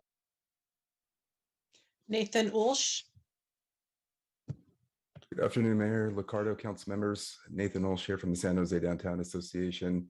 We'd like to express our profound gratitude to the city for understanding the plight developers face when building in downtown. As you know, to make these projects financially feasible can often be a challenge. And so these waivers are what make a pencil out and ultimately adds density, more positive activity downtown, such as this mixed use project before you tonight, providing commercial and residential units. Moreover, this will activate the adjacent areas as well, connecting the fabric, that of Little Italy, San Pedro Square, while complementing the adjacent high rises. We commend the leadership from staff and council to thoughtfully foresee the need to aid development in our beloved downtown, as this is one of the many projects that builds out our beautiful downtown skyline. Thank you very much. Tessa Woodmansey. Yes, I agree with Paul, no.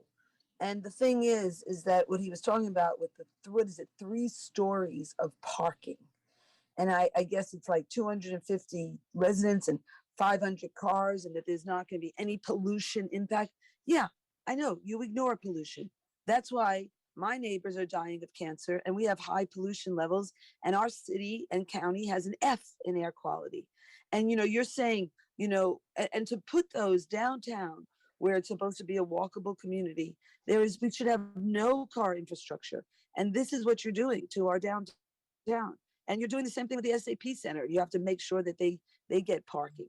I mean, we have to stop driving, and you're not supporting that. As in our climate emergency, you need to start making changes. And one of those is to stop driving. And so this design is poorly thought about and should be redesigned. All in user 2. Better believe it's poorly planned. Not enough parking. Just take a look at Monterey Road and Montecito. Team San Jose fail. Nobody wants to rent it. Why? There's no parking, right? Everything you guys build, there's no parking. I don't care what Tessa says. I mean, she has a good heart and all, but these people, there's no hope when you're going to build a place with not enough parking. And when you do build parking, you make the spot so small you couldn't fit one of those failed smart cars into it. This city has lost its mind. You guys have a socialist mindset that's going to kill this city, and you know it, but you keep doing it because you think you're doing it right. You're like a bunch of petulant children. You guys are failures. I'm telling you, it's not going to work when you keep building these things with not enough parking. It doesn't work. You know it, but you keep doing it because you're failures. You're losers. You don't. Back to the council. Okay, Councilmember Perales. Yeah, thank you very much, Mayor. And I have a memo on this item, as I have brought forward with all of our high-rise tax and fee waivers. And the recommendation is to approve the high-rise incentive and then require the applicant proof of receipt, that they show proof of receipt that they received the high-rise building best practices toolkit.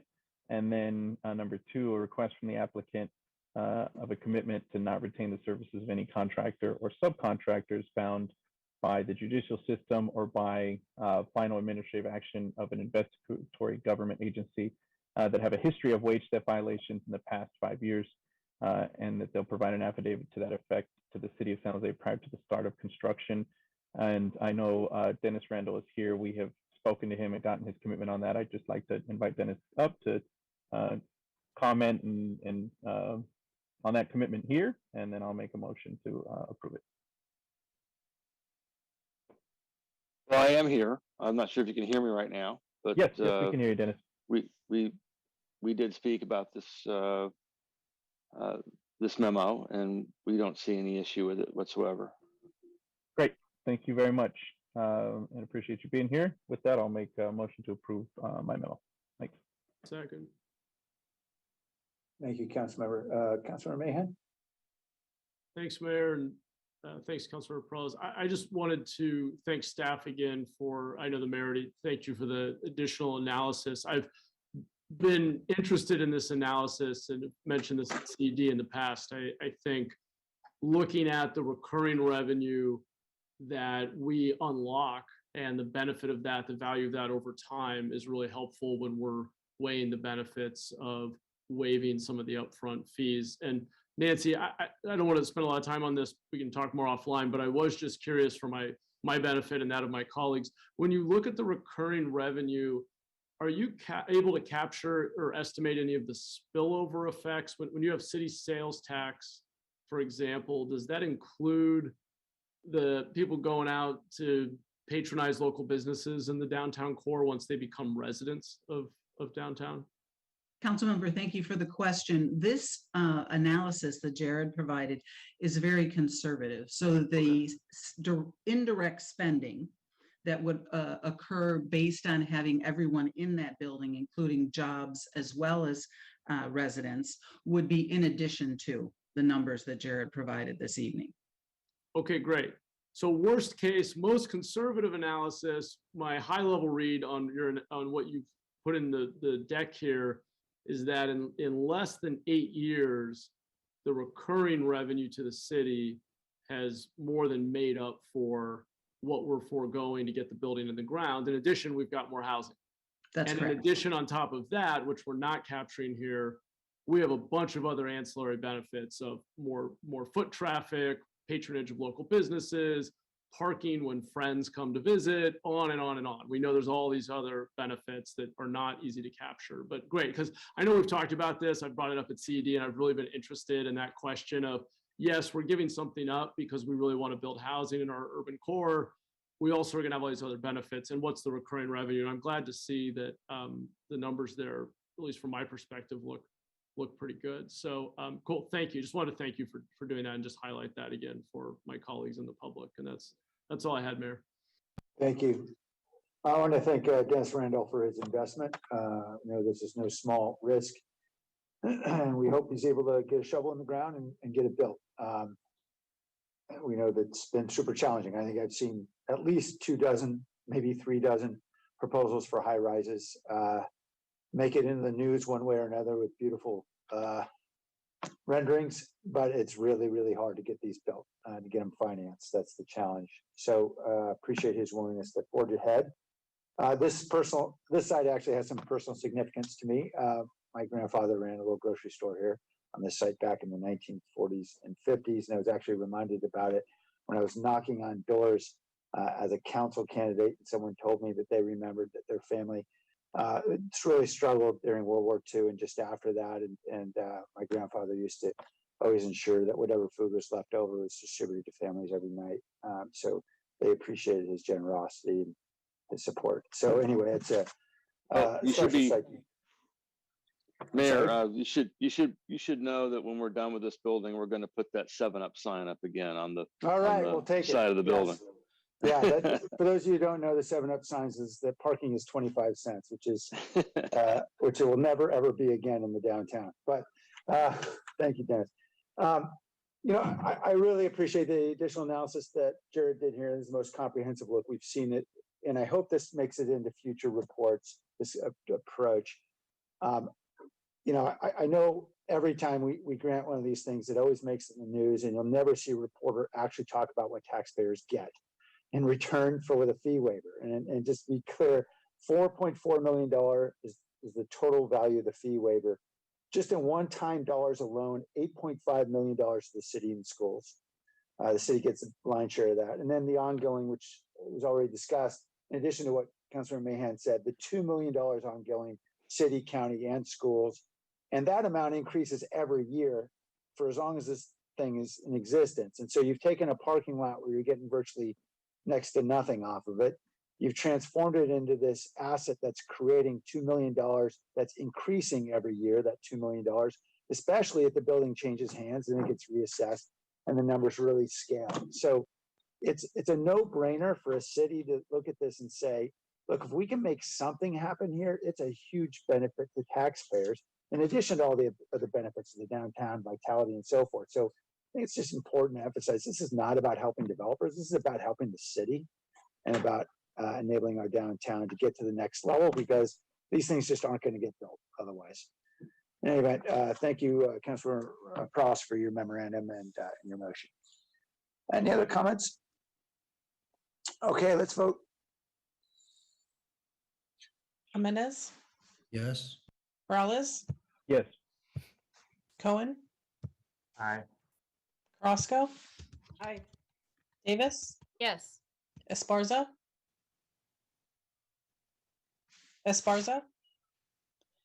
Arenas, Yes. Foley, Aye. Mahan, Aye. Jones, Aye. Ricardo. Aye. Thank you. Thank you. We're on to open forum. Matthew Raffit. Yes. So I opened a business in February of 2021, and that means that I won't be filing tax returns until April of this year. And obviously, because the business has no income, I applied for a business tax exemption. And I'm being told that it takes 2 months to fill out these exemptions, which seems excessive, but that's not my point. I was on the phone with Chappie's staff, and I tried to explain the situation. When you apply for a renewal, the system screws over people who open businesses between January and April of last year, because it's a very simplistic system. It asks you 2 questions when it wants to verify the renewal. It asks you, are you required to file taxes? Yes or no? Or you need to provide us with tax returns, which again, wouldn't exist until a couple of months from now, depending on when you opened the business last year. And the staff member, I think, was a little bit snide towards me. And I'm sure she's a very nice person, but she said she looked at it and said, you marked the box that said you don't have to pay taxes. What did you mean by that? And I explained it. I don't have to pay, file taxes for another 2 months. Please update the system so that it makes more sense. Thank you. Call in user 2.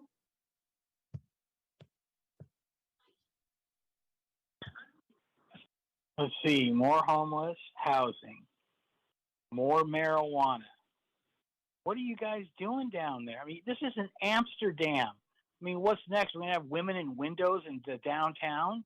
I mean, the police already monitor and tax these massage parlors. I mean, they know what's going on in there. Everybody knows what's going on in there. I mean, you guys think it's Amsterdam down in City Hall. You guys should be ashamed of yourself. Pam, you want to open up more dispensaries in District 9? How about filling some potholes, right? How about making the traffic lights timed correctly?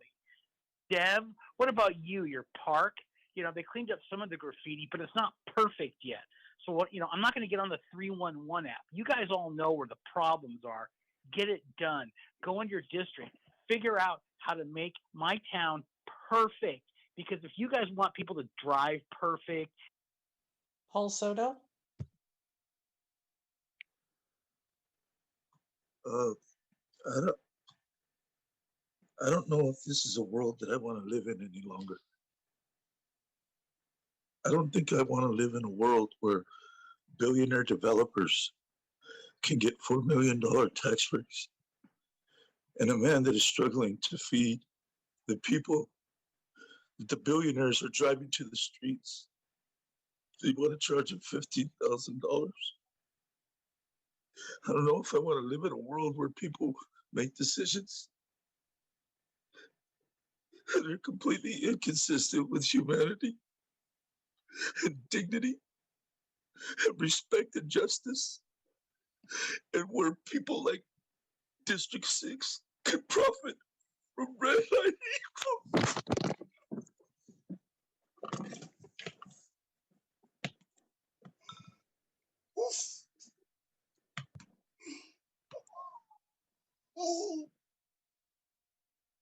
Tessa Woodmansee? Thank you. Yeah, I guess the issue that we're facing is for basic needs. And that's what Paul is crying about, is saying that we're not addressing our basic needs. And as we go into our crisis that people are ignoring, as we saw in the movie, Don't Look Up, and we need to look up. And it's happening all over. Everything is falling apart. And my husband said today, it's like, we have, as a climate scientist, biologist, it will be better if we stop burning fossil fuels, even though it's going to be very hard when we stop burning fossil fuels. But we're not preparing. We're not doing anything. And we talk about it.